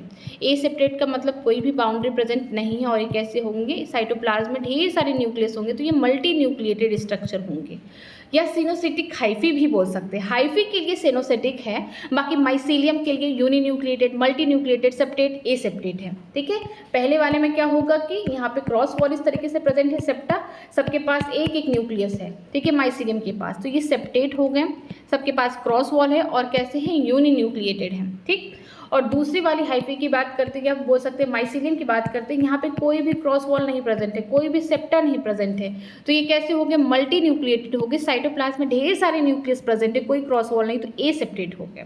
अगर हाइफी की बात करेंगे जिनमें कोई क्रॉस वॉल नहीं प्रेजेंट है, उनके लिए शब्द यूज किया जाएगा सिनोसिटिक हाइफी। ठीक, आगे देखते हैं। The cell wall of fungi are composed of chitin and polysaccharide. जो सेल वॉल है फंजाई की, ये काइटिन और पॉलीसेक्राइड के ही बने हुए हैं, ये इंपॉर्टेंट है। आगे देखते हैं कि अब हम लोग मोड ऑफ न्यूट्रिशन देखने जा रहे हैं, किस तरीके से इनका मोड ऑफ न्यूट्रिशन है फंजाई का। Most fungi are heterotrophic and absorb soluble organic matter from the dead decaying substrate and hence called saprophytes. ठीक है, जो ज़्यादा करके फंजाई होते हैं वो कैसे होते हैं, सेप्रोफिटिक होते हैं। हम जानते हैं कि पूरे फंगस जो होते हैं हेटरोट्रॉपिक है, मतलब कि खाना कहीं और से लेना, खुद तो नहीं बनाना है। ठीक है, क्योंकि इनकी बॉडी में कोई भी क्लोरोफिल वगैरह कुछ भी नहीं पाया जाता है। तो ज़्यादा करके जो फंगस होंगे, हेटरोट्रॉप्स होंगे, वो क्या करेंगे, जो डेड डिकेइंग मैटर है, ऑर्गेनिक मैटर है, उससे क्या करेंगे, अपने खाने को एब्जॉर्ब करेंगे। ठीक, उन्हें हम क्या बोलते हैं, सेप्रोफाइट्स बोलते हैं। That those that depend on living plants and animal are parasite. कुछ ऐसे भी फंगस होंगे जो दूसरे प्लांट एनिमल की बॉडी पे क्या करेंगे, बीमारी कॉज करेंगे, एज ए पैरासाइट भी रह सकते हैं। अगर मैं बात करती हूँ प्लांट में, तो हमने देखा किसमें, जैसे रस्ट कॉज कौन कर रहा था, पक्सेनिया कर रहा था, ठीक है। इसके अलावा हमने देखा कि जो मस्टर्ड का लीफ है वहाँ पे व्हाइट स्पॉट देखने को मिल रहा था, किसके द्वारा देखने को मिल रहा था, एल्बिगो के द्वारा देखने को मिल रहा था। अगर एनिमल की बात करते हैं तो एनिमल की वजह से रिंग वॉर्म होते हैं, दांत खुजली, ये सब किसकी वजह से हो रहे हैं, फंगस की वजह से हो रहे हैं। आगे देखते हैं, they can also live as symbiont, ठीक है। ये क्या करते हैं, म्यूचुअल यहाँ पर रिलेशनशिप बना के भी रह सकते हैं, किसके साथ, देखिए, in association with algae as lichen and with the root of higher plant, इसे माइकोराइजा बोलते हैं। अगर फंगस किसी एल्गी के साथ अपना रिश्ता बना रहा है, एल्गी के साथ, तो कैसे होंगे, उनको क्या बोलेंगे, लाइकेन बोलेंगे। इस स्ट्रक्चर को लाइकेन बोलेंगे। मीन्स फंगस भी प्रेजेंट है और एल्गी प्रेजेंट है। एल्गी जो होगा ऊपर वाला पार्ट होगा इस बोल सकते हैं इस लाइकेन का, और जो फंजाई है वो नीचे वाला होगा। क्यों, क्योंकि एल्गी के पास क्लोरोफिल है। इसका काम क्या होगा, खाना बनाना। खाना बना के किसको देगी, फंगस को देगी। और फंगस का काम क्या होगा कि शेल्टर प्रोवाइड करना, पहला। दूसरा, जो भी न्यूट्रिएंट है, जो भी मिनरल्स है, जो भी वाटर है सॉइल में, वो किसको देगा, ये एल्गी को देगा। तो याद रखिएगा, जो लाइकेन होते हैं ये दो ऑर्गेनिज्म को एक साथ मिला के एक ऑर्गेनिज्म बनता है, लाइकेन, ठीक है। आप दूर से कभी भी देख के नहीं बता सकते कि इसमें एल्गी और फंगस का एसोसिएशन है, नहीं बता सकते। ऊपर वाला जो कंपोनेंट होगा एल्गल होगा, क्योंकि ये फोटोसिंथेटिक करके खाना बनाएगा। इसके पास क्लोरोफिल है, इसीलिए इसको क्या बोलते हैं, फाइकोबायंट, ठीक। अगर हम बात करते हैं फंगस वाले पार्ट की, तो ये कैसे, इसको क्या बोलते हैं, माइकोबायंट बोलते हैं, जो कि खाना खुद नहीं बनाते, ये हेटेरोट्रॉपिक होते हैं। ये शेल्टर प्रोवाइड करते हैं, जो भी वाटर मिनरल्स सॉइल में प्रेजेंट होगा किसको देगा, एल्गी को देगा। अगर बात करते हैं लाइकेन में, तो सबसे ज़्यादा कौन डोमिनेंट होगा, डोमिनेंट होंगे ये फंगस वाले। जो भी सेक्सुअल साइकिल चलेगी फंगस की चलेगी। 95% कौन होंगे, लाइकेन में फंगस प्रेजेंट होंगे as compare to algae, okay. Next association है फंगस का किसके साथ, जो हायर प्लांट है। फॉर एग्जाम्पल मैं बात कर रही हूँ जिम्नोस्पर्म में, वो भी किसका, पाइनस का। उसकी जो रूट्स है ना, उसके साथ क्या होगा, फंगस अपना एसोसिएशन बनाएगा, ठीक है। इस तरीके से जो पाइनस है वो तो खाना बनाएगा, और पाइनस की लीफ ने खाना बनाया, हर जगह पहुंचा दिया, चाहे रूट हो, स्टेम हो, लीफ हो, कहीं पे भी पहुंचा दिया। अब जो पाइनस से इसको क्या मिलेगा, फंगस को खाना मिलेगा, शुगर मिलेगा, खाना मिलेगा, ठीक है।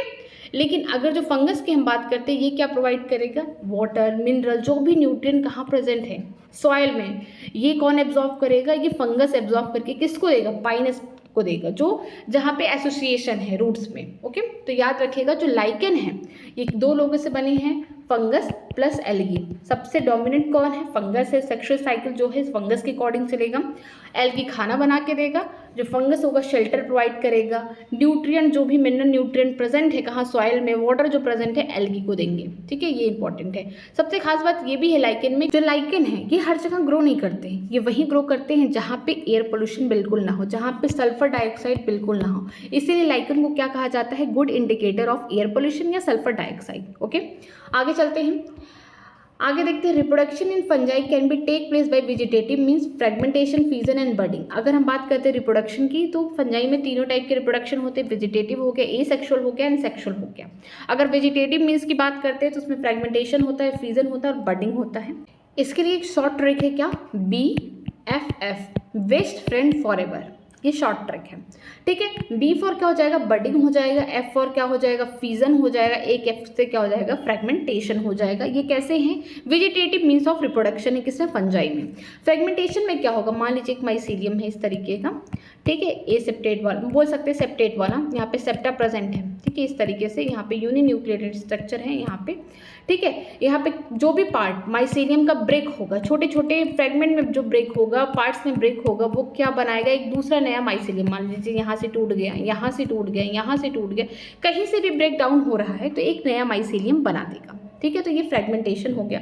फ्यूजन में क्या होगा, जो भी माइसीलियम है अगर उनको उनमें फ्यूजन कराना है, मान लीजिए माइसीलियम है, ठीक है, कौन वाले, सेप्टेट वाले जो माइसीलियम है, यहाँ से क्या करना, आप यहाँ से ब्रेक कर देंगे तो ये वाला एक पार्ट माइसीलियम बना लेगा, दूसरा ये, मतलब फ्यूजन हो गया।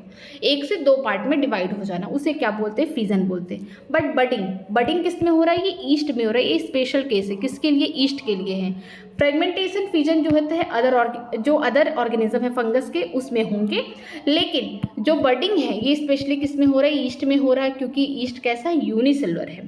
बडिंग में क्या होता है, ये यूनिसेलुलर मान लीजिए ईस्ट है, यहाँ पे न्यूक्लियस है, तो पहले बडिंग के लिए क्या होगा कि ये न्यूक्लियस डिवाइड हो जाएगा। जब न्यूक्लियस इस तरीके से डिवाइड करके एक छोटा सा बर्ड लाइक स्ट्रक्चर बना देगा इस तरीके से, जो कि अनइक्वल डिवीजन है। कैसा अनइक्वल डिवीजन है ये, यहाँ पे देखिए बर्ड है, ये पेरेंटल बॉडी है, ठीक है। जब तक ये मेच्योर नहीं हो रहा तब तक ये अपने पेरेंट्स की बॉडी पे अटैच्ड है, पेरेंट बॉडी पे अटैच्ड है। जब ये मेच्योर हो जाएगा तो पूरी तरीके से डिटैच हो जाएगा, छूट जाएगा, फिर से एक नया ईस्ट बना लेगा, एक नया फंगस बना लेगा।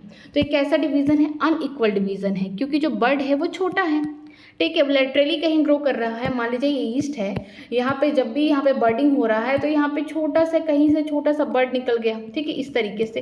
तो जब ये पूरी तरीके से मैच्योर हो जाएगा ये वाला बर्ड, तो ये क्या करेगा, फिर से एक नया ईस्ट बना लेगा। तो ये बर्डिंग जो स्पेशल केस है किसके लिए है, ये ईस्ट के लिए है। नेक्स्ट देते हैं asexual reproduction by the process. कौन से प्रोसेस से देखेंगे, स्पोर फॉर्मेशन। एग्जाम्पल कोनेडिया हो गया, स्पोरेंजियोस्पोर हो गया, एंजियोस्पोर हो गया। अगर एसेक्सुअल रिप्रोडक्शन की बात करते हैं फंजाई में, ये भी बहुत ज़्यादा इंपॉर्टेंट है। ये कैसे होता है, स्पोर की मदद से होता है, ठीक है। जो ये स्पोर होंगे कैसे होंगे, एसेक्सुअल स्पोर होंगे, जैसे कि एग्जाम्पल दिया गया है कोनेडिया, दूसरा है स्पोरेंजियोस्पोर, फिर है जूस्पोर। चलिए एक एक करके पढ़ते हैं।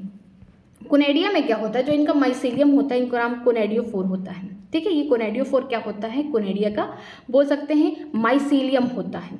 कोनेडिया जो स्पोर होते हैं ये बॉडी के बाहर इस तरीके से बाहर बनते हैं। यहाँ पे देखिए ये एक्सोजेनियसली बन रहे हैं, बाहर बन रहे बॉडी के, इसीलिए जो कोनेडियो स्पोर होते हैं वो हैप्लॉइड होते हैं, ठीक है। एसेक्सुअल स्पोर होते हैं, सेक्सुअल स्पोर तो है नहीं, एसेक्सुअल स्पोर होते हैं। इसके अलावा ये कैसे होते हैं, एक्सोजेनियस होते हैं, मीन्स कि जो माइसीलियम है उनके बाहर बन रहे हैं कोनेडिया, ये इंपॉर्टेंट है, ठीक। बात करते हैं स्पोरेंजियोस्पोर की। मान लीजिए माइसीलियम है इस तरीके से, ठीक है, यहाँ पे माइसीलियम है, मैं इसका एक नॉर्मल स्ट्रक्चर बना रही हूँ, ये माइसीलियम है सपोज करिए। कैसे माइसीलियम यहाँ पे होंगे, बोल सकते हैं यहाँ पे एसेप्टेड होंगे, जिनमें सेप्टा प्रेजेंट नहीं होगा, कोई क्रॉस वॉल नहीं होंगी, ठीक है। ये वहाँ पे माइसीलियम है। आपको एक यहाँ पे स्टॉक देखने को मिलेगा और यहाँ पे एक फ्रूटी बॉडी देखने को मिलेगी, पूरा फ्रूटिंग बॉडी है, ठीक है। इस वाले स्ट्रक्चर को बोलते हैं स्पोरेंजिया। इसी स्पोरेंजिया में क्या होगा, ढेर सारे स्पोर बन के रहेंगे। तो ये स्पोर कहाँ बन रहे हैं, इस फ्रूटिंग बॉडी के अंदर, स्पोरेंजिया के अंदर। तो ये स्पोर है, इस स्पोर, ये भी स्पोर कैसा हैप्लॉइड है, एसेक्सुअल स्पोर है, और कैसा है, इंडोजीनियस है, मीन्स कि स्पोरेंजियम के अंदर बन रहा है, तो ये इंडोजीनियस है, ठीक है। तो कहाँ बन रहा है, ये स्पोर स्पोरेंजिया के अंदर। इस स्पोर को हम क्या बोलते हैं, स्पोरेंजियोस्पोर बोलते हैं, ठीक है। ये कैसे होते हैं, नॉन मोटाइल, ये भी नॉन मोटाइल होंगे। कोनेडिया वाला भी जो स्पोर बनेगा वो भी नॉन मोटाइल होगा, जो स्पोरेंजियोस्पोर होंगे ये भी कैसे होंगे, नॉन मोटाइल होंगे। अगर जूस्पोर की बात करते हैं तो यहाँ पे भी माइसीलियम कैसा है, एसेप्टेट है, ठीक है, कोई सेप्टा नहीं पाया जाता, इस तरीके से यहाँ पे है। बट खास बात ये होगी, इन स्पोर के पास क्या होगा, फ्लैजिला पाया जाएगा, जिसकी वजह से मोटाइल हो जाएंगे। इनमें क्या हो जाएगा, लोकोमोशन देखने को मिलेगा। ये देखिए ये थोड़ा स्पेशल हो जाते हैं, इन्हीं को हम क्या बोलते हैं, जूस्पोर बोलते हैं, हैप्लॉइड होंगे, ठीक है। और एसेक्सुअल स्पोर है, बट ये कैसे हैं, मोटाइल है, खुद भी मूव कर सकते हैं क्योंकि इनके पास फ्लैजिला है। तो याद रखिएगा कि जो एसेक्सुअल रिप्रोडक्शन हो रहा है 3 स्पोर की वजह से होगा, conidia, sporangiospore and zoospore. Conidia में जो माइसीलियम होगा उसका नाम होगा कोनेडियोफोर बोलेंगे। क्या नाम बोलेंगे उसको, कोनेडियोफोर बोलेंगे, ठीक है, कोनेडियोफोर बोलेंगे। और ये जो माइसीलियम के ऊपर यहाँ पे ढेर सारे एसेक्सुअल यहाँ पे स्पोर बनेंगे, जिसको हम कोनेडिया कहेंगे, ठीक है। ये कैसे बन रहे हैं, यूनिसेक्सुअल हैं, हैप्लॉइड हैं, ठीक है। और ये एक्सोजेनियस है, ये इंपॉर्टेंट है। और ये कैसे होंगे, नॉन मोटाइल होंगे स्पोर, ये इंपॉर्टेंट है, नॉन मोटाइल है, इनमें खुद से मूवमेंट नहीं होगा।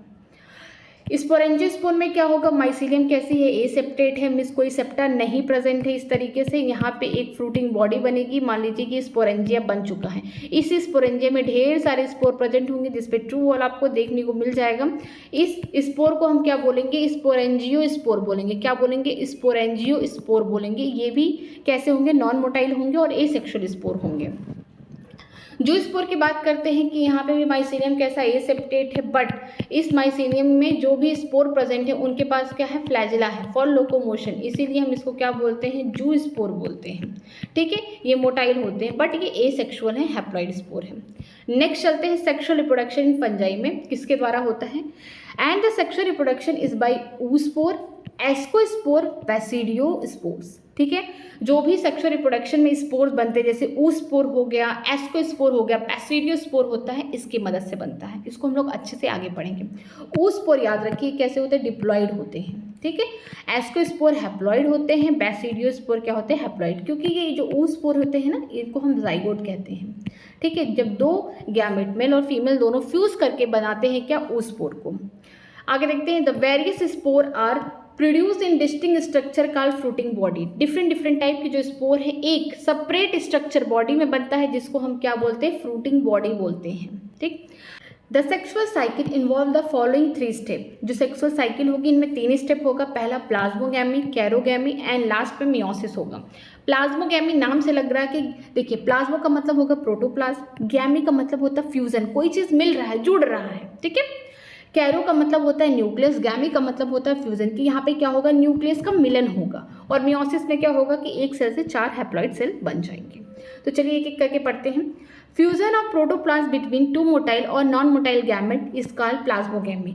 फ्यूजन होगा प्रोटोप्लाज्म का, किसमें, चाहे मोटाइल हो या फिर नॉन मोटाइल गैमेट हो। ठीक है, उनके पास फ्लैजेला अगर पाया जा रहा तो ठीक है, नहीं है तो कोई बात नहीं।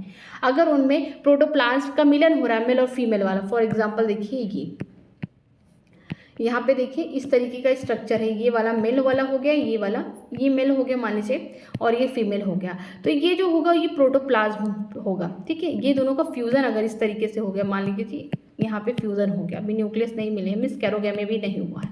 प्लाज्मोगैमी में क्या हो गया, फ्यूजन हो गया प्रोटोप्लाज्म का। ठीक है, दोनों का, चाहे मोटाइल गैमेट हो या नॉन मोटाइल। फिर कैरोगैमी में देखते हैं, फ्यूजन ऑफ 2 न्यूक्लियाई कॉल्ड कैरोगैमी। जैसे प्लाज्मोगैमी हुआ, प्रोटोप्लाज्म मिले, साथ में जो भी उनके न्यूक्लियाई होंगे मेल और फीमेल के, दोनों क्या मिल जाएंगे, आगे चल के मिल जाएंगे। ठीक है, तो क्या बनाएंगे कि कैरोगैमी बनाएंगे।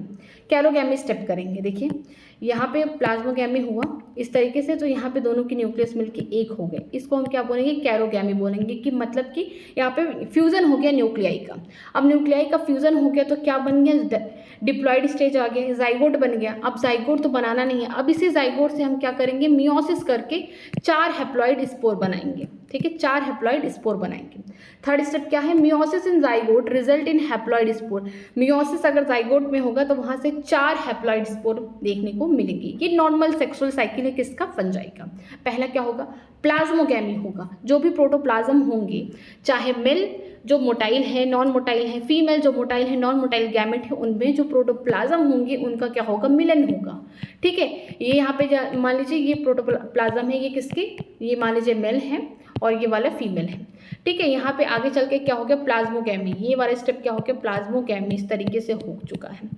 प्लाज्मोगैमी के तुरंत बाद क्या होता है, कैरोगैमी होता है। अब इनके जो न्यूक्लियाई एक दूसरे को नहीं देखेंगे, तुरंत क्या कर जाएंगे, फ्यूजन करके एक जाइगोट बना लेंगे। ठीक है, 2n स्ट्रक्चर बना लेंगे, डिप्लॉइड जाइगोट बना लेंगे। फिर थर्ड स्टेप में क्या होगा, यही जाइगोट में क्या होगा, मियोसिस होगा, फिर 4 हैप्लॉइड स्पोर बनेंगे। ये नॉर्मल साइकिल है। आगे देखते हैं, व्हेन फंगस रिप्रोड्यूस सेक्सुअली, जब फंगस सेक्सुअल रिप्रोडक्शन करता है तब 2 haploid hyphae of compatible mating type come together and fuse. ठीक है, जब सेक्सुअल रिप्रोडक्शन फंगस कर रहा है तो 2 हैप्लॉइड जो हाइफी हैं, जो कॉम्पैक्टिबल है एक दूसरे से, ठीक है, आगे चल के जो क्या बना सके, जाइगोट बना सके, वो पास आते हैं। In some fungus the fusion of 2 haploid cell immediately result in diploid cell. यहाँ पे जाइगोट की बात की जा रही है कि जब 2 फंगस पास आ गए, ठीक है, मान लीजिए मेल है, ठीक है, ये वाला, और ये फीमेल है, दोनों पास आ गए और प्लाज्मोगैमी कर लिए, ठीक है, एक हो गए।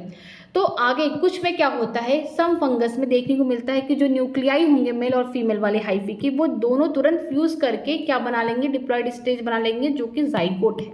फिर इसी जाइगोट में मियोसिस होकर 4 हैप्लॉइड स्पोर बन जाएंगे। ये कुछ में होता है, सम फंगस में होता है कि जो फ्यूजन होता है हैप्लॉइड सेल का, वो तुरंत हो जाता है, प्लाज्मोगैमी के बाद कैरोगैमी हो जाता है। ठीक है, however in other fungi ascomycetes and basidiomycetes an intervening dikaryotic stage n+n that is 2 nuclei per cell occur and such a condition called dikaryon and the phase is called dikaryophase of fungus। ठीक है, लेकिन अगर बात करते हैं ascomycetes class की और basidiomycetes classes में क्या होता है कि प्लाज्मोगैमी हो गई, प्लाज्मोगैमी बहुत अच्छे से हो गई, इनमें कोई दिक्कत नहीं है।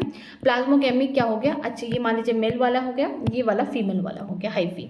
ठीक है, यहाँ पे देखिए प्लाज्मोगैमी हो चुकी है पूरी तरीके से, बट इनके जो न्यूक्लियस है ये राजी नहीं है कैरोगैमी करने के लिए। इनमें क्या होगा, एक स्पेशल टाइप का सेक्सुअल रिप्रोडक्शन वाली साइकिल चलेगी। मान लीजिए प्लाज्मोगैमी हो गई, कैरोगैमी के बाद लिए क्या होगा कि दो न्यूक्लियस जो होंगे मेल और फीमेल हाइफी वाले, ये क्या करेंगे, एक दूसरे को जानेंगे, समझेंगे, नैन मटक्का करेंगे कि अभी हमें कैरोगैमी नहीं करना है। तो जो मेल वाला न्यूक्लियस होगा ये क्या करेगा, डिवाइड हो जाएगा, 1 से 2 बन जाएंगे। ठीक है, 1 से जब 2 बन जाएंगे इस तरीके से, देखिए यहाँ पे 1 से इस तरीके से 2 बन जाएंगे ये, और ये फीमेल वाला हो गया। फिर इसके बाद ये जो मेल वाला होगा दूसरे में ट्रांसफ़र हो जाएगा, इनके सेक्सुअल साइकिल में इस तरीके से यहाँ ट्रांसफ़र हो गया इनके बॉडी के ऊपर। फिर यहाँ पे इस पर नीचे स्पोर बनेंगी इसी सैक के अंदर। ठीक है, डिफरेंट नाम का सैक होगा, एस्को कार्ब बन सकता है। हम किसके लिए बात करें, एस्कोमाइसिटीज के लिए बेसिडियो कार्ब बन सकता है कि जो बेसिडियोमाइसिटीज के मेंबर हैं उनके लिए। ठीक है, यही स्पोर फिर इनके अंदर जाएगा, फिर यहाँ पे फ्यूजन होगा और फिर मियोसिस होगा।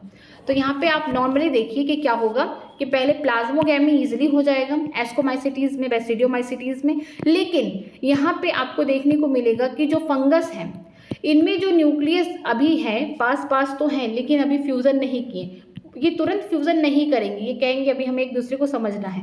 तो इस स्टेज को हम क्या बोलते हैं, डाइकैरियन। मीन्स कि एक सेल में आपको 2 न्यूक्लियस देखने को मिल रहे हैं, N+N का मतलब होता है कि एक सेल में 2 न्यूक्लियाई आपको देखने को मिल रहे हैं। इस स्टेज को हम क्या बोलते हैं, डाइकैरियोफेज बोलते हैं। ठीक है, किस में देखने को मिलेगा, ये एस्कोमाइसिटीज में और बेसिडियोमाइसिटीज में देखने को मिलेगा। और ऐसा क्यों हो रहा है, क्योंकि इनका थोड़ा सा चेंज है, थोड़ा सा अलग है इनका सेक्सुअल साइकिल। ठीक, प्लाज्मोगैमी हुआ तुरंत कैरोगैमी नहीं होगा, कुछ ही फंगस में तुरंत कैरोगैमी होता है, लेकिन एस्कोमाइसिटीज के मेंबर में और बेसिडियोमाइसिटीज के जो मेंबर हैं इनमें ऐसा नहीं होता है। इनमें प्लाज्मोगैमी इजीली हो जाएगा लेकिन कैरोगैमी के लिए समय लगेगा। ठीक है, एक सेल के अंदर मेल और फीमेल न्यूक्लियाई एक दूसरे को बस देखते रह जाएंगे। तो ये एक ऐसा स्टेज हो जाएगा कि एक सेल के अंदर N+N का मतलब होगा कि 2 न्यूक्लियाई प्रेजेंट है, इसको बोलेंगे डाइकैरियन। डाइकैरियन का मतलब होता है कि 2 न्यूक्लियस है और इस फेज को बोलते हैं डाइकैरियोफेज। बाद में यही दोनों न्यूक्लियाई जो एक दूसरे को देख रहे हैं डाइकैरियन फेज के बाद अब आगे जाके क्या कर जाएंगे, फ्यूज कर जाएंगे। मीन्स ये फिर क्या करेंगे, कैरोगैमी करेंगे एंड नेक्स्ट इसके बाद क्या होगा, मियोसिस होगा। मतलब इनको थोड़ा सा नाटक लगता है कि ये तुरंत कैरोगैमी करना पसंद नहीं करते हैं। इनमें क्या होगा, डाइकैरियन फेज आएगा। Later the parental nuclei fuses and the cell become diploid. बाद में क्या होगा, जो पेरेंटल न्यूक्लियाई है मेल और फीमेल वाली न्यूक्लियाई एक दूसरे को देखते देखते फ्यूज कर जाएंगे, कैरोगैमी हो जाएगा। फिर क्या होगा, आगे मियोसिस होगा। अब देखिए, the fungus form the fruiting body. जो फंगस है ये फ्रूटिंग बॉडी बनाएगा। अभी हम लोग उसको अलग से अच्छे से पढ़ेंगे, एस्कोमाइसिटीज बेसिडियोमाइसिटीज का जो सेक्सुअल साइकिल है उसमें। ठीक है, फंगस क्या करेगा, एक फ्रूटिंग बॉडी बनाएगा in which the reduction division occur and leading to the formation of haploid spore. ठीक है, जो रिप्रोडक्शन है लास्ट वाला जो स्टेप है क्या, रिडक्शन, मियोसिस। ठीक है, ये सबसे इंपॉर्टेंट है क्योंकि सेक्सुअल रिप्रोडक्शन में क्या यहाँ बनाना है, हैप्लॉइड बॉडी बनाना है, स्पोर बनाना है। तो कहाँ पे हो रहा है, जो फ्रूटिंग बॉडी है, जो सैक है, इसके अंदर क्या हो रहा है, रिडक्शन डिवीजन हो रहा है, जिसकी वजह से यहाँ पे 4 हैप्लॉइड स्पोर देखने को मिल रहे हैं। तो याद रखिएगा कि जो सेक्सुअल साइकिल होती है 3 स्टेप में होती है नॉर्मली। कुछ फंगस में क्या होता है कि प्लाज्मोगैमी हो गया, मेल फीमेल वाले जो प्रोटोप्लाज्म है मिल गए एक साथ, तुरंत क्या कर लिया, अपने न्यूक्लियस को मिला के फ्यूजन करके जाइगोट बना लिया, मिस कैरोगैमी हो गया। और जब कैरोगैमी हो गया तो फिर उसमें मियोसिस होकर 4 हैप्लॉइड स्पोर बन गए, ये नॉर्मली हो गया। लेकिन एस्कोमाइसिटीज बेसिडियोमाइसिटीज वाले थोड़ा सा नाटक करते हैं, ये कहते हैं कि हम प्लाज्मोगैमी तो कर लिए लेकिन अभी हमें एक दूसरे को समझना है, अभी हमें तुरंत कैरोगैमी नहीं करना है। ये कुछ टाइम तक क्या करते हैं, डाइकैरियन स्टेज में होते हैं, डाइकैरियन फेज में होते हैं, ताकि एक सेल में आपको क्या देखने को मिलेगा, एक मेल और दूसरा फीमेल न्यूक्लियाई देखने को मिलेगा, N+N वाला स्ट्रक्चर आपको देखने को मिलेगा। इसी को हम बोलते हैं डाइकैरियोफेज ऑफ फंगस बोलते हैं। इसके बाद क्या होगा, कुछ टाइम बाद क्या होगा, ये बोल सकते हैं कि दोनों ही न्यूक्लियाई फ्यूज कर जाएंगे और ये क्या शो करेंगे, कैरोगैमी शो करेंगे। फ्यूजन ऑफ न्यूक्लियाई क्या शो करेंगे, कैरोगैमी शो कर देंगे। ठीक है, जब कैरोगैमी हो गया, ये सब कहाँ हो गई, जो कैरोगैमी हो गई यहाँ हाइफी में नहीं होगा, जो एक फ्रूटिंग बॉडी बनेगी वहाँ पे क्या होगा, दोनों न्यूक्लियस फ्यूज करके यहाँ पे क्या बनाएंगे, जाइगोट बनाएंगे। कैरोगैमी से क्या बनेगा, जाइगोट बनेगा, दोनों न्यूक्लियस से फ्यूज करने। और रिडक्शन डिवीजन भी इन्हीं फ्रूटिंग बॉडी के स्ट्रक्चर में होगा और यहीं पर रिडक्शन हो गया और ढेर सारे हैप्लॉइड स्पोर बन जाएंगे। ठीक, आगे देखते हैं, morphology of mycelium and mode of spore formation, fruiting body form the basis for the division of the kingdom into various classes. ठीक है। जो किंगडम फंजाई है इनका डिवीज़न करने के लिए डिफरेंट डिफरेंट क्लासेस में क्या बेसिस है। पहला, मॉर्फोलॉजी ऑफ माइसेलियम। हमने देखा माइसेलियम या तो किस तरीके का था, ए सेप्टेट था, कोई भी यहाँ पे क्रॉस वॉल नहीं है, ए सेप्टेट है, ठीक है। ए सेप्टेट का मतलब कोई क्रॉस वॉल नहीं है, मल्टी न्यूक्लिएटेड स्ट्रक्चर है। दूसरा माइसेलियम हमने देखा कि इनमें क्या है, सेप्टा पाया जा रहा, क्रॉस वॉल पाया जा रहा है इस तरीके से, ये देखिए, ठीक है। ये कैसे हैं, यूनि न्यूक्लिएटेड है, ये जो सेप्टा पाया जा रहा है कैसे हैं, यूनि न्यूक्लिएटेड है। तो हम बोल सकते हैं 2 डिफरेंट टाइप के हमें माइसेलियम देखने को मिल रहे हैं। पहला क्या है, जिनमें कोई सेप्टा नहीं पाया जा रहा, वो कैसे हैं, ए सेप्टेट है, मल्टी न्यूक्लिएटेड है। जिनमें सेप्टा पाया जा रहा वो सेप्टेट है और यूनि न्यूक्लिएटेड है। नेक्स्ट देखते हैं mode of spore formation, different type के स्पोर्स बन रहे हैं, ठीक। फिर है फ्रूटिंग बॉडी, डिफरेंट टाइप के, हम लोग आगे क्लासेस पढ़ेंगे तो डिफरेंट डिफरेंट टाइप के अपने अपने वो फ्रूटिंग बॉडी बनाएंगे, उनमें डिफरेंट टाइप के स्पोर्स बनाएंगे। ये सब क्या है, बेसिस है किसका, जो किंगडम फंजाई है इनका डिवीजन किया गया है 4 क्लासेस में। 4 क्लासेस का नाम क्या है, फाइकोमाइसिटीज, एस्कोमाइसिटीज, बैसिडियोमाइसिटीज और लास्ट है ड्यूटरोमाइसिटीज। ये 4 क्लासेस हैं किसके, फंजाई के। चलिए करके स्टार्ट करते हैं। फाइकोमाइसिटीज, जो फाइकोमाइसिटीज है नाम से लग रहा है कि प्लांट जैसा कुछ है, ठीक है, हाँ बिल्कुल है। फाइकोमाइसिटीज को हम क्या बोलते हैं, एल्गल फंजाई बोलते हैं। क्या बोलते हैं, एल्गल फंजाई बोलते हैं, थोड़ा एल्गी जैसा इनका बिहेवियर होता है इसीलिए। Member of Phycomycetes are found in aquatic habitat and on decaying wood in the moist and damp places or as obligate parasite on the plant। जो मेंबर है फाइकोमाइसिटीज के, ये एक्वेटिक हैबिटेट में भी रह सकते हैं, जहाँ पे लकड़ी बारिश में अगर सड़ चुकी है वहाँ पे भी रह सकते हैं, मॉइस्ट वाले जगह पे भी रह सकते हैं। साथ में जो डैम प्लेसेस है जहाँ पे पानी है, नमी है, सूखा है, वहाँ पे भी ग्रो कर सकते हैं। और ऑब्लिगेट का मतलब क्या होता है, कंपलसरी। अगर कोई फंजाई दुनिया में आया है किसी प्लांट को बीमारी कॉज करने के लिए, एज ए पैरासाइट रहने के लिए, तो वो पैरासाइट ही रहेगा। तो ये ऑब्लिगेट पैरासाइट प्लांट्स में भी देखने को मिलेंगे, ठीक है। अभी हम लोग आगे एग्जाम्पल देखेंगे वो मस्टर्ड लीफ वाला, ठीक है। The mycelium is aseptate and coenocytic. Mycelium कैसा है, एसेप्टेट है, मतलब कि जो माइसीलियम है उनमें कोई सेप्टा नहीं है, ये मल्टी न्यूक्लिएटेड वाला स्ट्रक्चर आ गया, ठीक है। ये इनकी हाइफी की बात करें वो कैसा है, सिनोसाइटिक है, ठीक है। इनमें कोई भी क्रॉस वॉल नहीं प्रेजेंट है। तो याद रखिएगा कि जो फाइकोमाइसिटीज ऐसी एक क्लास है फंगस की जिनका माइसीलियम कैसा है, एसेप्टेट है, कोई क्रॉस वॉल नहीं प्रेजेंट है। इनमें जो भी न्यूक्लियस है बहुत ढेर सारे साइटोप्लाज्म में बिखरे हुए हैं, ठीक है, कोई भी क्रॉस वॉल नहीं है, मल्टी न्यूक्लिएटेड स्ट्रक्चर है और सिनोसिटिक हाइफी बोल सकते हैं। ये सिर्फ फाइकोमाइसिटीज में ऐसा होगा। बाकी हम लोग जो एस्कोमाइसिटीज, बेसिडियोमाइसिटीज, ड्यूट्रोमाइसिटीज पढ़ेंगे उनमें सब में क्रॉस वॉल होगा, सेप्टा होगा, यूनि न्यूक्लिएटेड होंगे वो। आगे देखते हैं।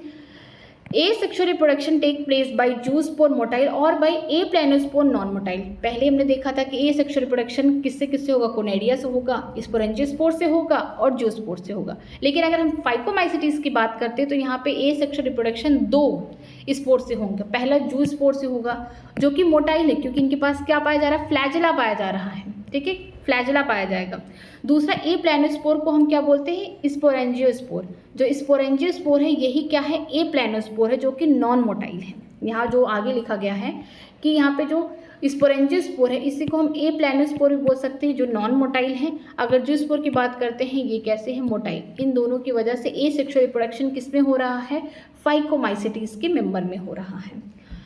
These spores are endogenously produced in sporangium। ये जो स्पोर्स हैं चाहे जू स्पोर हो गए, एप्लानोस्पोर्स हो गए, ये कहाँ स्पोर बन रहे हैं, स्पोरेंजियम के अंदर बन रहे हैं, इंडोजेनियसली बन रहे हैं। स्पोरेंजियम जो है ये फ्रूटिंग बॉडी इसके अंदर बन रहे हैं, तो ये क्या हो गए, एंडोजेनियसली हो गए, ठीक है। A zygospore is form by fusion of 2 gamete. अब जो जाइगोस्पोर है ये कैसे बन रहा है, मेल और फीमेल के जो गैमेट होंगे मिस सेक्सुअल रिप्रोडक्शन कर रहे हैं, क्या कर रहे हैं, सेक्सुअल रिप्रोडक्शन करके यहाँ पे क्या बना रहे हैं, जाइगोस्पोर बना रहे हैं, ठीक है। मान लीजिए प्लाज्मोगैमी हो गई पहले, फिर तुरंत क्या हो जाएगी उसके बाद कैरोगैमी हो गई, दोनों फ्यूजन करके दोनों न्यूक्लियाई मेल और फीमेल के यहाँ पे क्या बना ली है, जाइगोट बना ली। उस जाइगोट का नाम क्या है, जाइगो स्पोर बोलते हैं। अगर इस जाइगोट के ऊपर थिक वॉल है, मोटी सी वॉल है, तो इसे हम क्या बोलेंगे, जाइगोस्पोर, ठीक है। अगर मैं ये बोल सकती हूँ कि अगर जाइगोट के ऊपर कोई भी थिक वॉल नहीं सिक्रीट हो रही है तो जो यहाँ पे लिखा गया था 2n मैंने बताया था ओस्पोर, यहाँ पे डिफरेंस देखिए, ओस्पोर और जाइगोस्पोर में डिफरेंस। ओस्पोर में क्या होगा, प्लाज्मोगैमी होगी, कैरोगैमी हो गया, जाइगोट बन गया। अगर जाइगोट के ऊपर कोई भी थिक वॉल सिक्रीट नहीं हो रहा है तो oospore हो गया। अगर जाइगोट के ऊपर, जो जाइगोट हो गया प्लाज्मोगैमी के बाद कैरोगैमी होने के बाद क्या बनेगा, जाइगोट। जाइगोट के वॉल के ऊपर यहाँ पे बोल सकते हैं, यहाँ पे थिक वॉल बनेगा, सिक्रीट होगा। तो ये किसका एग्जाम्पल है, इसको हम क्या बोलेंगे, जाइगोस्पोर बोलेंगे। ठीक है, ये डिफरेंस है यहाँ पे। लेकिन हम देखते हैं फाइकोमाइसिटीज़ में कि जो जाइगोस्पोर हैं वो किससे बने हुए हैं, कैरोगैमी की प्रोसेस में यहाँ पे जो गैमिट है उनका फ्यूजन हो गया है। These gamete are similar in morphology, isogamous, dissimilar, anisogamy, oogamous। ठीक है, ये जो गैमिट्स होती है मेल और फीमेल गैमिट्स, मॉर्फोलॉजी में अगर एक साथ आप देख के समझ ही नहीं पा रहे कि ये मेल है फीमेल है, मीन्स सिमिलरिटीज देखने को मिल रही हैं, तो कैसी होंगी ये मॉर्फोलॉजी में, मीन्स आप बाहर से देख के बता ही नहीं पा रहे कि मेल गैमेट है फीमेल गैमेट है, बहुत सिमिलर है। आइसो का मतलब होता है सेम, गैमस का मतलब होता है गैमेट। ठीक है, तो ये कैसे हो गए, आइसोगैमस हो गए। अगर डिसिमिलर है, कोई छोटा है कोई बड़ा है, ठीक है, कोई मोटाइल है कोई नॉन मोटाइल है, तो ये कैसे होंगे, ये मोटाइल भी हो सकते हैं नॉन मोटाइल भी हो सकते हैं, ये इंपॉर्टेंट नहीं है। ठीक है, यहाँ पे मोटाइल भी हो सकते हैं नॉन मोटाइल भी हो सकते हैं, बट आप बाहर से आइडेंटिफाई नहीं कर सकते कि मेल है फीमेल है, तो ये कैसे हो गए, आइसोगैमस हो गए।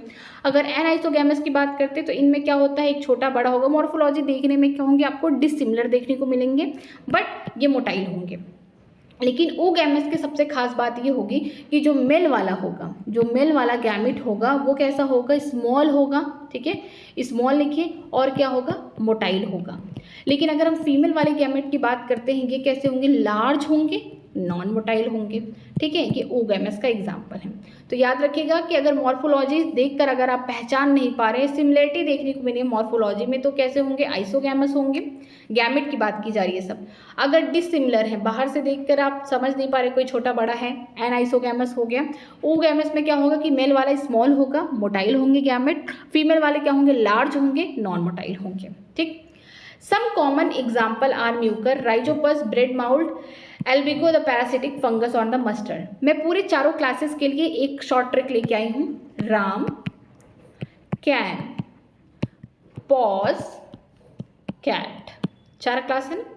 फाइकोमाइसिटीज के लिए है एस्कोमाइसिटीज, बेसिडियोमाइसिटीज एंड लास्ट है ड्यूटरोमाइसिटीज। कि ये जो ट्रिक है Ram can pause cat, statement में मत जाइए कि राम एक बिल्ली को चुप करा सकता है, ऐसा बस एक ट्रिक है ये। ठीक है, तो राम कैन पॉज कैट, आप इसको लिख लीजिए कि यहाँ पे अगर मैं बात करी फाइकोमाइसिटीज का, तो इस ट्रिक के अकॉर्डिंग ये क्या होगा, राम होगा। ठीक है, तो आर फॉर क्या होगा, राइजोपस। ये राइजोपस जो होते हैं ब्रेड माउल्ड होते हैं, ब्रेड के ऊपर ग्रो करते हैं। एक क्या है, एल्बिगो हो गया, पैरासिटिक फंगस है किसमें, मस्टर्ड की लीफ में जो व्हाइट स्पॉट दिखते हैं इन्हीं की वजह से दिखते हैं। और एम क्या हो गया, म्यूकर हो गया।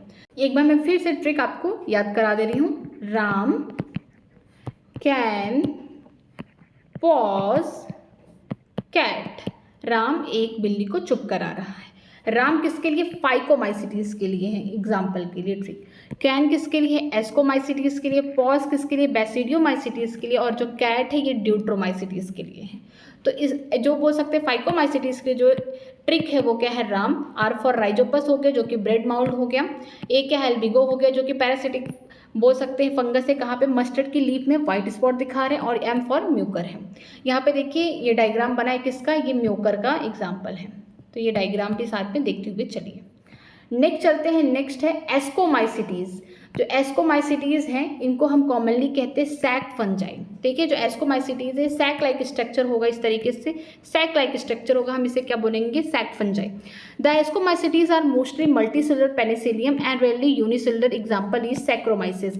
ठीक है, ये ज़्यादा करके एस्कोमाइसिटीज में वही वाले मेंबर्स आएंगे जो कैसे होंगे, मल्टीसेलुलर होंगे। जैसे एग्जाम्पल पेनिसिलियम, पेनिसिलियम का इस्तेमाल क्या करने में हो रहा था, एंटीबायोटिक बनाने में हो रहा था, ये इंपॉर्टेंट है। अगर हम बात करते हैं रेयरली क्या होगा, यूनिसेलुलर आएगा। एक ही तो है, वो कौन है, ईस्ट है। ईस्ट का काम क्या होगा, ये बियर और ब्रेड बनाने में काम आएगा। क्या, ब्रेड और बियर बनाने में ये हेल्प करेगा। ठीक है, आगे देखते हैं इसका नाम क्या दिया गया है, सैक्रोमाइसिस, ये इंपॉर्टेंट है। तो याद रखिएगा कि मोस्टली जो एस्कोमाइसिटीज के मेंबर होंगे मल्टीसेलुलर होंगे, जिसका एग्जांपल पेनिसिलियम दिया गया है जिससे एंटीबायोटिक बनता है। और जो यूनिसेलुलर होता है वो ईस्ट होता है जिसका नाम है सैक्रोमाइसिस है। ये इससे ब्रेड और बियर दोनों बनते हैं। They are saprophytic, decomposer, parasitic और coprophilous growing on the dung. ये कैसे होते हैं, सेप्रोफिटिक होते हैं, जो भी डेड डिकेइंग मैटर है वहाँ से ऑर्गेनिक सबस्ट्रेट को क्या करते हैं, एब्जॉर्ब करते हैं। ठीक है। डिकम्पोजर में हेल्प करते, कोई चीज़ अगर है, मान लीजिए कोई पत्ती है, प्लांट का कोई वेस्ट है, कोई पत्ती है या फिर बोल सकते हैं उसका ब्रांच टूट गया, तो उसमें डिकम्पोजिशन में भी ये बैक्टीरिया के साथ हेल्प करते हैं। पैरासिटिक है, मीन्स बीमारी भी कॉज करते हैं। कॉर्पोफिलिस का मतलब कि जहाँ पे गोबर वगैरह होगा वहाँ पे अगर फंगस ग्रो कर रहे हैं तो किसके मेंबर हैं, एस्कोमाइसिटीज के मेंबर हैं, ये इंपॉर्टेंट है। माइसेलियम, अब माइसेलियम के बारे में देखते हैं कि माइसेलियम कैसा है। Mycelium is branch and septate, ये वेरी इंपॉर्टेंट, ठीक है। अगर हम फाइकोमाइसिटीज की माइसेलियम की बात करते थे वहाँ पे ब्रांच नहीं था, वहाँ पे कोई सेप्टा नहीं प्रेजेंट था, लेकिन आगे के जितने भी क्लासेस होंगे सब कैसे होंगे, ब्रांच्ड होंगे, माइसेलियम सेप्टा प्रेजेंट होगा। मतलब कि जो माइसेलियम है इनके बीच में क्या होगा, क्रॉस वॉल प्रेजेंट होगा, इस तरीके से देखिए यूनिन्यूक्लिएटेड स्ट्रक्चर यहाँ पे बनेगा इस तरीके से, ठीक है। यहाँ पे पूरा आपको देखने को मिलेगा कि यहाँ पे सेप्टा प्रेजेंट है, क्रॉस वॉल प्रेजेंट है, और कैसे हैं, ब्रांच्ड हैं, कहीं से भी ब्रांचिंग इस तरीके से निकल जाएगी। तो याद रखिए जो इनके माइसेलियम है कैसे सेप्टेट है, क्रॉस वॉल है, मीन्स यूनिन्यूक्लिएटेड स्ट्रक्चर है और ब्रांच्ड है। The asexual spore are conadia produce exogenously on special mycelium called conadiophore। मैंने पहले ही बताया था कि इनमें जो asexual reproduction होता है किसके थ्रू होता है, कोनेडिया के थ्रू होता है। अब कोनेडिया का जो बोल सकते हैं माइसेलियम, उसका नाम क्या है, कोनेडियोफोर है। ये जो माइसेलियम है, स्पेशल टाइप का जो माइसेलियम है किसका, जो कोनेडिया स्पोर का जो माइसेलियम है कौन है, कोनेडियोफोर है। और जो ये स्पोर होते हैं ये बॉडी के बाहर बनते हैं, माइसेलियम के बाहर बनते हैं, देखिए इस तरीके से बन रहे हैं, इसीलिए जो कोनेडिया को क्या लिखा गया, एक्सोजेनियसली प्रोड्यूस हो रहे हैं। तो यहाँ पे अच्छे से पढ़िए कि एसेक्सुअल स्पोर आर कोनेडिया जो प्रोड्यूस होते हैं एक्सोजेनियसली, अपने माइसेलियम के बाहर बनते हैं, और इनके माइसेलियम का नाम क्या है, कोनेडियोफोर होते हैं, मीन्स एसेक्सुअल रिप्रोडक्शन भी हो गया। Conidia on the germination produce mycelium, जो भी कोनेडिया मान लीजिए कि कोनेडियोफोर हैं और ढेर सारे कोनेडियो बन गए, अब ये कोनेडिया जब भी गिरेंगे जमीन पे तो क्या करेंगे, फिर से अपना माइसेलियम कोनेडियोफोर बना देंगे, फिर से एक नया स्ट्रक्चर बन जाएगा। अब सेक्सुअल रिप्रोडक्शन की बात करते हैं। Sexual spore are called ascospore which are produce endogenously in sac like asci, या फिर एस्कस भी बोल सकते हैं। These asci are arrange in different type of fruiting body called ascocarp, ये इंपॉर्टेंट है। देखिए बेसिडियोमाइसिटीज और एस्कोमाइसिटीज दोनों की कहानी थोड़ी सी डिफरेंट हो जाती है क्योंकि इनका जो सेक्सुअल साइकिल है थोड़ा सा डिफरेंट है। क्यों, क्योंकि इनमें डाइकैरियोट स्टेज देखने को मिलता है। चलिए स्टार्ट करते हैं इनमें। मान लीजिए ये देखिए, ये वाला कौन है, मेल है, ये वाला फीमेल है, ठीक, ये वाली कौन है, फीमेल है, ठीक। यहाँ पे देखते हैं कि ये इस तरीके से जो प्रोटोप्लाज्म है अट्रैक्ट कर रहे हैं, और यहाँ पे क्या होगा, प्लाज्मोगैमी हो रहा है।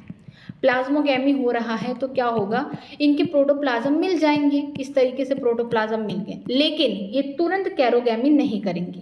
ये कहेंगे हम दूसरों को एक दूसरे को समझेंगे, हम कैरोगैमी नहीं करेंगे। प्लाज्मोगैमी हो गया एस्कोमाइसिटीज के मेंबर में, लेकिन सेक्सुअल साइकिल में थोड़ा नाटक दिखाएंगे, बोलेंगे हमको तुरंत कैरोगैमी नहीं करना, हमें थोड़ा टाइम चाहिए एक दूसरे को समझने के लिए, ठीक है।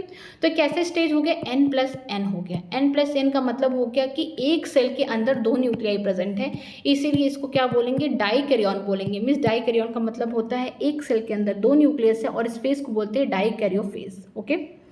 अब ये डाइकैरियोफेज में क्या होता है, यहाँ पे देखिए जो डाइकैरियोफेज है, यहाँ पे एक मेल हो गया एक फीमेल हो गया, ये मान लीजिए मेल है ये फीमेल हो गया। जो मेल वाला न्यूक्लियाई होगा ये आगे चल के डिवाइड करके 1 से 2 बन जाएगा, इस तरीके से देखिए ये मेल वाला हो गया, यहाँ पे एक और मेल वाला न्यूक्लियाई बन गया, ये वाली फीमेल हो गई, ठीक है। थोड़ा सा यहाँ पे क्लैंपिंग होगा, जो एक मेल वाला जो न्यूक्लियाई होगा अपने बगल वाली जो फीमेल, ये वाला पार्ट तो इतना फीमेल है क्योंकि यहाँ पे क्या हुआ है, प्रोटोप्लाज्म का फ्यूजन हुआ है, प्लाज्मोगैमी हुई है, तो इधर ही ट्रांसफर होगा किसका, मेल वाला जो भी न्यूक्लियाई है, इधर तो होगा नहीं क्योंकि ये कौन वाला पार्ट है, ये जो मेल वाली हाइफी का पार्ट है, ठीक है। तो जो भी एक्स्ट्रा मेल न्यूक्लियाई बना है वो कहाँ जाएगा, फीमेल वाली जो दूसरी न्यूक्लियाई है उनके पास जाएगा। अब आगे देखिए क्या होगा, वहाँ पे जाएगा, ठीक है। यहाँ पे देखिए एक मेल वाला हो गया एक फीमेल वाला, ये न्यूक्लियाई हो गया, फिर एक मेल वाला हो गया एक फीमेल वाला हो गया, और आगे मान लीजिए एक फीमेल वाला ही है, ठीक है। तो ये जो है यहाँ पे न्यूक्लियाई अभी भी फ्यूज़न नहीं किया, आगे के स्टेप में क्या होगा कि इस तरीके से स्ट्रक्चर बन जाएगा। यहाँ पे एक सैक लाइक स्ट्रक्चर बन गया। अगर हम लोग बात करें एस्कोमाइसिटीज़ की, इस स्ट्रक्चर को हम क्या बोलेंगे, एस्कस बोलेंगे या एस्काई बोलेंगे, या एस्कस हो गया एस्काई। इसी के अंदर मेल और फीमेल न्यूक्लियाई चले जाएंगे। यहाँ पे क्या हो जाएगा, कैरोगैमी हो जाएगा। क्या होगा, कैरोगैमी होगा। मीन्स फ्यूजन हो जाएगा किनका, न्यूक्लियाई का, जो मेल और फीमेल न्यूक्लियाई का। मीन्स यहाँ पे क्या हो जाएगा, कैरोगैमी हो जाएगा, जाइगोट बन गए। फिर इसी में क्या हो जाएगा, मियोसिस होकर हैप्लॉइड स्पोर बन जाएंगे ढेर सारे। उस स्पोर को क्या बोलते हैं, एस्को स्पोर बोलते हैं। और ये स्पोर कहाँ हो रहा है, किसी फ्रूटिंग बॉडी के अंदर बन रहा है। ये जो स्ट्रक्चर था ये क्या था, फ्रूटिंग बॉडी था। इस स्ट्रक्चर को पूरे को क्या बोलते हैं, एस्कोकार्प बोलते हैं। पूरे स्ट्रक्चर को एस्कोकार्प बोलते हैं। उसी के अंदर क्या होगा, ढेर सारे हैप्लॉइड स्पोर बनेंगे जिसका नाम है एस्कोस्पोर। ठीक, एक बार मैं फिर से बता रही हूँ। पहले क्या होगा, प्लाज्मोगैमी होगा, उसमें कोई दिक्कत नहीं है। प्लाज्मोगैमी में ये मान लीजिए मेल वाला है, ठीक है, ये फीमेल वाली साइड है। मैं एफ लिख दे रही हूँ, यहाँ पे मेल के लिए एम लिख दे रही हूँ, इस तरीके से। ठीक है, प्लाज्मोगैमी में क्या होगा, प्रोटोप्लाज्म अट्रैक्ट करेंगे। यहाँ पे प्रोटोप्लाज्म का क्या हो जाएगा, फ्यूजन हो जाएगा। जो प्रोटोप्लाज्म है इनका क्या हो जाएगा, फ्यूजन हो जाएगा। ठीक है, यहाँ पे हो गए प्लाज्मोगैमी कंप्लीट। बट कैरोगैमी तुरंत नहीं होगी एस्कोमाइसिटीज बेसिडियोमाइसिटीज में। कैरोगैमी के स्टेज को, इस वाले स्टेज को हम क्या बोलेंगे, ये कैरोगैमी नहीं, N+N हो गया, इसको हम क्या बोलेंगे, डाइकैरियन बोलेंगे या डाइकैरोफेज बोलेंगे। ठीक है, ये बहुत टाइम तक रह सकता है, तुरंत नहीं होगा कैरोगैमी। ठीक है, ठीक है, यहाँ पे देखिए मान लीजिए मेल वाला है, ये वाली फीमेल है, ये इधर ये फीमेल वाला पार्ट है, क्योंकि प्लाज्मोगैमी हो तो ये वाली पूरी जो इतनी हाइफी होगी फीमेल की होगी। फिर जो मेल न्यूक्लियाई होगा आगे चल के डिवाइड करके 2 मेल न्यूक्लियाई बना लेगा। ठीक है, एक के बाद एक और बना लेगा। यहाँ पे एक मेल न्यूक्लियाई, यहाँ पे भी एक मेल न्यूक्लियाई, ये फीमेल वाला था और ये पार्ट फीमेल वाला। फिर ये जो मेल न्यूक्लियाई है इसको ट्रांसफर कर देगा जो फीमेल की दूसरी हाइफी है उसके अंदर, क्योंकि इधर वाला जो पार्ट है वो तो मेल का हाइफी है ना, तो ये फीमेल वाली हाइफी में इधर ट्रांसफ़र कर देगा इधर। तो आगे का स्टेप देखिए, आगे के स्टेप में ये होगा कि यहाँ पे देखिए ये एक मेल यहाँ, एक फीमेल यहाँ, ये क्या है, न्यूक्लियाई है, मेल यहाँ फीमेल यहाँ, यहाँ पे एक फीमेल का एक हाइफी और इधर है। ठीक है, अभी भी इसमें क्या हुआ, कैरोगैमी नहीं हुआ। अब यहाँ पे एक स्ट्रक्चर बनेगा, इस फ्रूटिंग बॉडी, इस फ्रूटिंग बॉडी को हम क्या बोलते हैं, एस्कोकार्प, एस्कोकार्प बोलते हैं। इस फ्रूटिंग बॉडी को हम एस्कोमाइसिटीज में पढ़े तो इसको हम क्या बोलेंगे, एस्कोकार्प। ये जो मेल और फीमेल न्यूक्लियाई होंगे इनमें ट्रांसफर हो जाएंगे। यहाँ पे भी बनेगा फ्रूटिंग बॉडी, ये जो मेल और फीमेल न्यूक्लियाई होंगे इसके अंदर ट्रांसफर हो जाएंगे, इस फ्रूटिंग बॉडी के अंदर। इसको हम अकेले क्या बोलते हैं, एस्कस बोलते हैं। ये पूरी स्ट्रक्चर को स्टॉक के साथ अगर एस्कस है तो हम इसको एस्कोकार्प बोलेंगे। क्या बोलेंगे, एस्कोकार्प बोलेंगे। लेकिन अगर सिर्फ ये वाला स्ट्रक्चर देखें जहाँ पे क्या होगा, आगे चल के मियोसिस होगा, मिस फ्यूजन होगा न्यूक्लियाई का, इसको हम क्या बोलेंगे, एस्कस बोलेंगे। यहाँ पे ट्रांसफर हो गए कहाँ पे, एस्कस में। इस तरीके से स्ट्रक्चर आपको देखने को मिलेगा कि यहाँ पे ट्रांसफ़र हो चुके हैं। कौन ट्रांसफ़र हो चुके हैं, मेल और फीमेल न्यूक्लियाई ट्रांसफ़र हो चुके हैं यहाँ पे। अब यहाँ पे कैरोगैमी हो गया, जाइगोट बन गया, और इसी में क्या होगा, मियोसिस होगा। इस पूरे स्ट्रक्चर को हम क्या बोलेंगे, एस्कोकार्प बोलेंगे, एस्कोकार्प बोलेंगे। और एक स्ट्रक्चर, ये जो ऊपर वाला जो ये स्ट्रक्चर है इसको हम क्या बोलेंगे, एस्कस बोलेंगे। यहाँ पे क्या हो रहा है, यहाँ पे फ्यूजन हो रहा है किसका, न्यूक्लियाई का। मीन्स यहाँ पे कैरोगैमी कंप्लीट हो रही है। अब यहाँ पे मियोसिस होगा ताकि यहाँ पे चार क्या बन सके, यहाँ पे सेक्सुअल स्पोर। ये कैसे स्पोर होंगे, सेक्सुअल स्पोर बनेंगे। वो भी कैसे होंगे, हैप्लॉइड होंगे। कहाँ बन रहे हैं, एस्कस में बन रहे हैं, जो फ्रूटिंग बॉडी है उसके अंदर बन रहे हैं। इसीलिए ये जो स्पोर होंगे कैसे होंगे, इंडोजीनियस होंगे। याद रखिए, इंडोजीनियस होंगे। तो यहाँ पे यही लिखा गया है कि जो सेक्सुअल स्पोर हैं, एस्को स्पोर, वो कहाँ बन रहे हैं, इंडोजीनियसली बन रहे हैं। सैक लाइक स्ट्रक्चर एस्कस में बन रहे हैं, और डिफरेंट टाइप की फ्रूटिंग बॉडी है। इनका जो डिफरेंट टाइप का फ्रूटिंग बॉडी उसे क्या बोलते हैं, एस्कोकार्प बोलते हैं। ठीक है, some example are Aspergillus, Claviceps and Neurospora. इनके कुछ एग्जाम्पल दिए गए, जैसे मैंने ट्रिक दिया था कैन से याद कीजिए, कैल्वी कैप्स। ठीक है, ए फॉर एस्परगिलस हो गया, एन फॉर न्यूरोस्पोरा हो गया। कैन से याद करिएगा, सी फॉर कैल्वीसेप्स हो गया, ए फॉर एस्परगिलस हो गया, एन फॉर न्यूरोस्पोरा हो गया। Neurospora is used extensively in biochemical and genetic work. जो न्यूरोस्पोरा है इसका इस्तेमाल कहाँ किया जा रहा है, बायोकेमिकल और जेनेटिक वर्क में यहाँ पे किया जा रहा है। मीन्स ये रिसर्च में हेल्प करता है न्यूरोस्पोरा। न्यूरोस्पोरा को हम क्या बोलते हैं, Drosophila of plant kingdom, Drosophila of plant kingdom बोलते हैं। क्यों बोलते हैं? क्योंकि जो डोर्सोफिला एक फ्रूट फ्लाई है, अगर हमें किसी भी एनिमल के ऊपर या फिर हम बोल सकते हैं फीमेल या मेल के ऊपर, ह्यूमन की बात कर रही हूँ, अगर आप उसमें रिसर्च करना है तो आप डोर्सोफिला को लेते हैं। लेकिन अगर प्लांट में रिसर्च करना है तो न्यूरोस्पोरा की मदद से किया जाता है, इसीलिए इसको क्या बोलते हैं? डोर्सोफिला ऑफ प्लांट किंगडम कहते हैं, क्योंकि ये रिसर्च में बहुत हेल्प करता है, बायोकेमिकल और जेनेटिक वर्क में बहुत हेल्प करता है। Many member like morphin and truffle are eatable and considered delicious। बहुत सारे मेंबर है, जैसे मॉर्फल हो गया, टफल्स हो गए, ये क्या होते हैं? खाने में बहुत स्वादिष्ट होते हैं, डिलीशियस होते हैं, इसे खाने के लिए प्रयोग किया जाता है। तो याद रखिएगा, इनमें एग्जाम्पल 7 हैं। पहला कौन सा है? पेनिसिलियम, जो मल्टीसेलुलर है, एंटीबायोटिक बनाता है।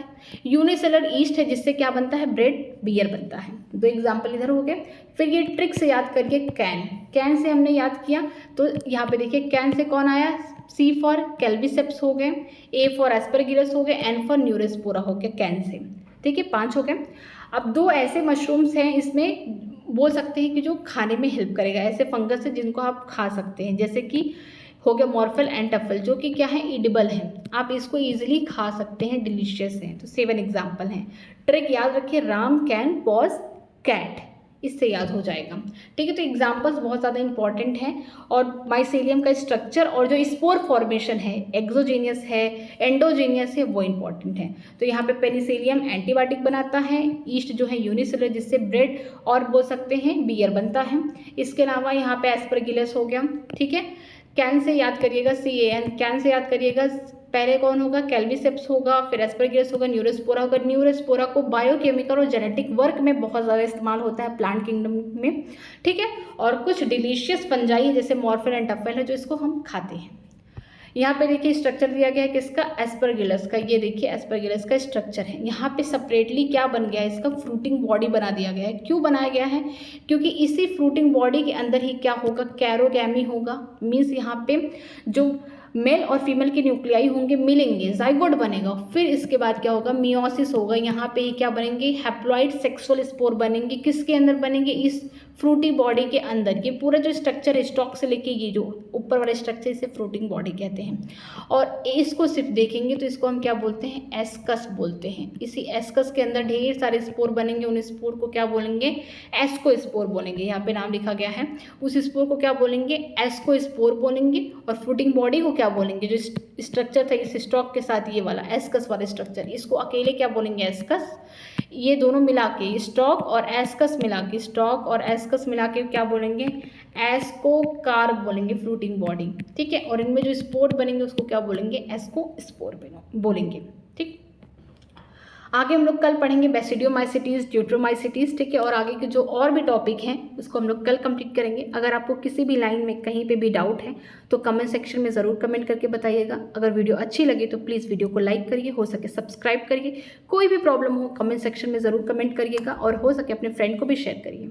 ठीक है, हम लोग आगे कल पढ़ेंगे और आप इसको अच्छे से रिवाइज करके आइए। थोड़ा सा डिफिकल्ट है एस्कोमाइसिटीज और बसिडियोमाइसिटीज की सेक्सुअल साइकिल, बाकी बहुत इजी है। बस एक बार अगर आप समझ गए तो आपको इजीली अंडरस्टैंड हो जाएगा। ठीक है, कोई प्रॉब्लम नहीं होगी। अगर आपको प्रॉब्लम होती है तो कमेंट सेक्शन में ज़रूर कमेंट करिएगा। आज की क्लास यहीं तक, रिवाइज करते रहिए। कोई प्रॉब्लम हो कमेंट में ज़रूर बताइएगा, मैं उसका रिप्लाई करूँगी। Thank you very much.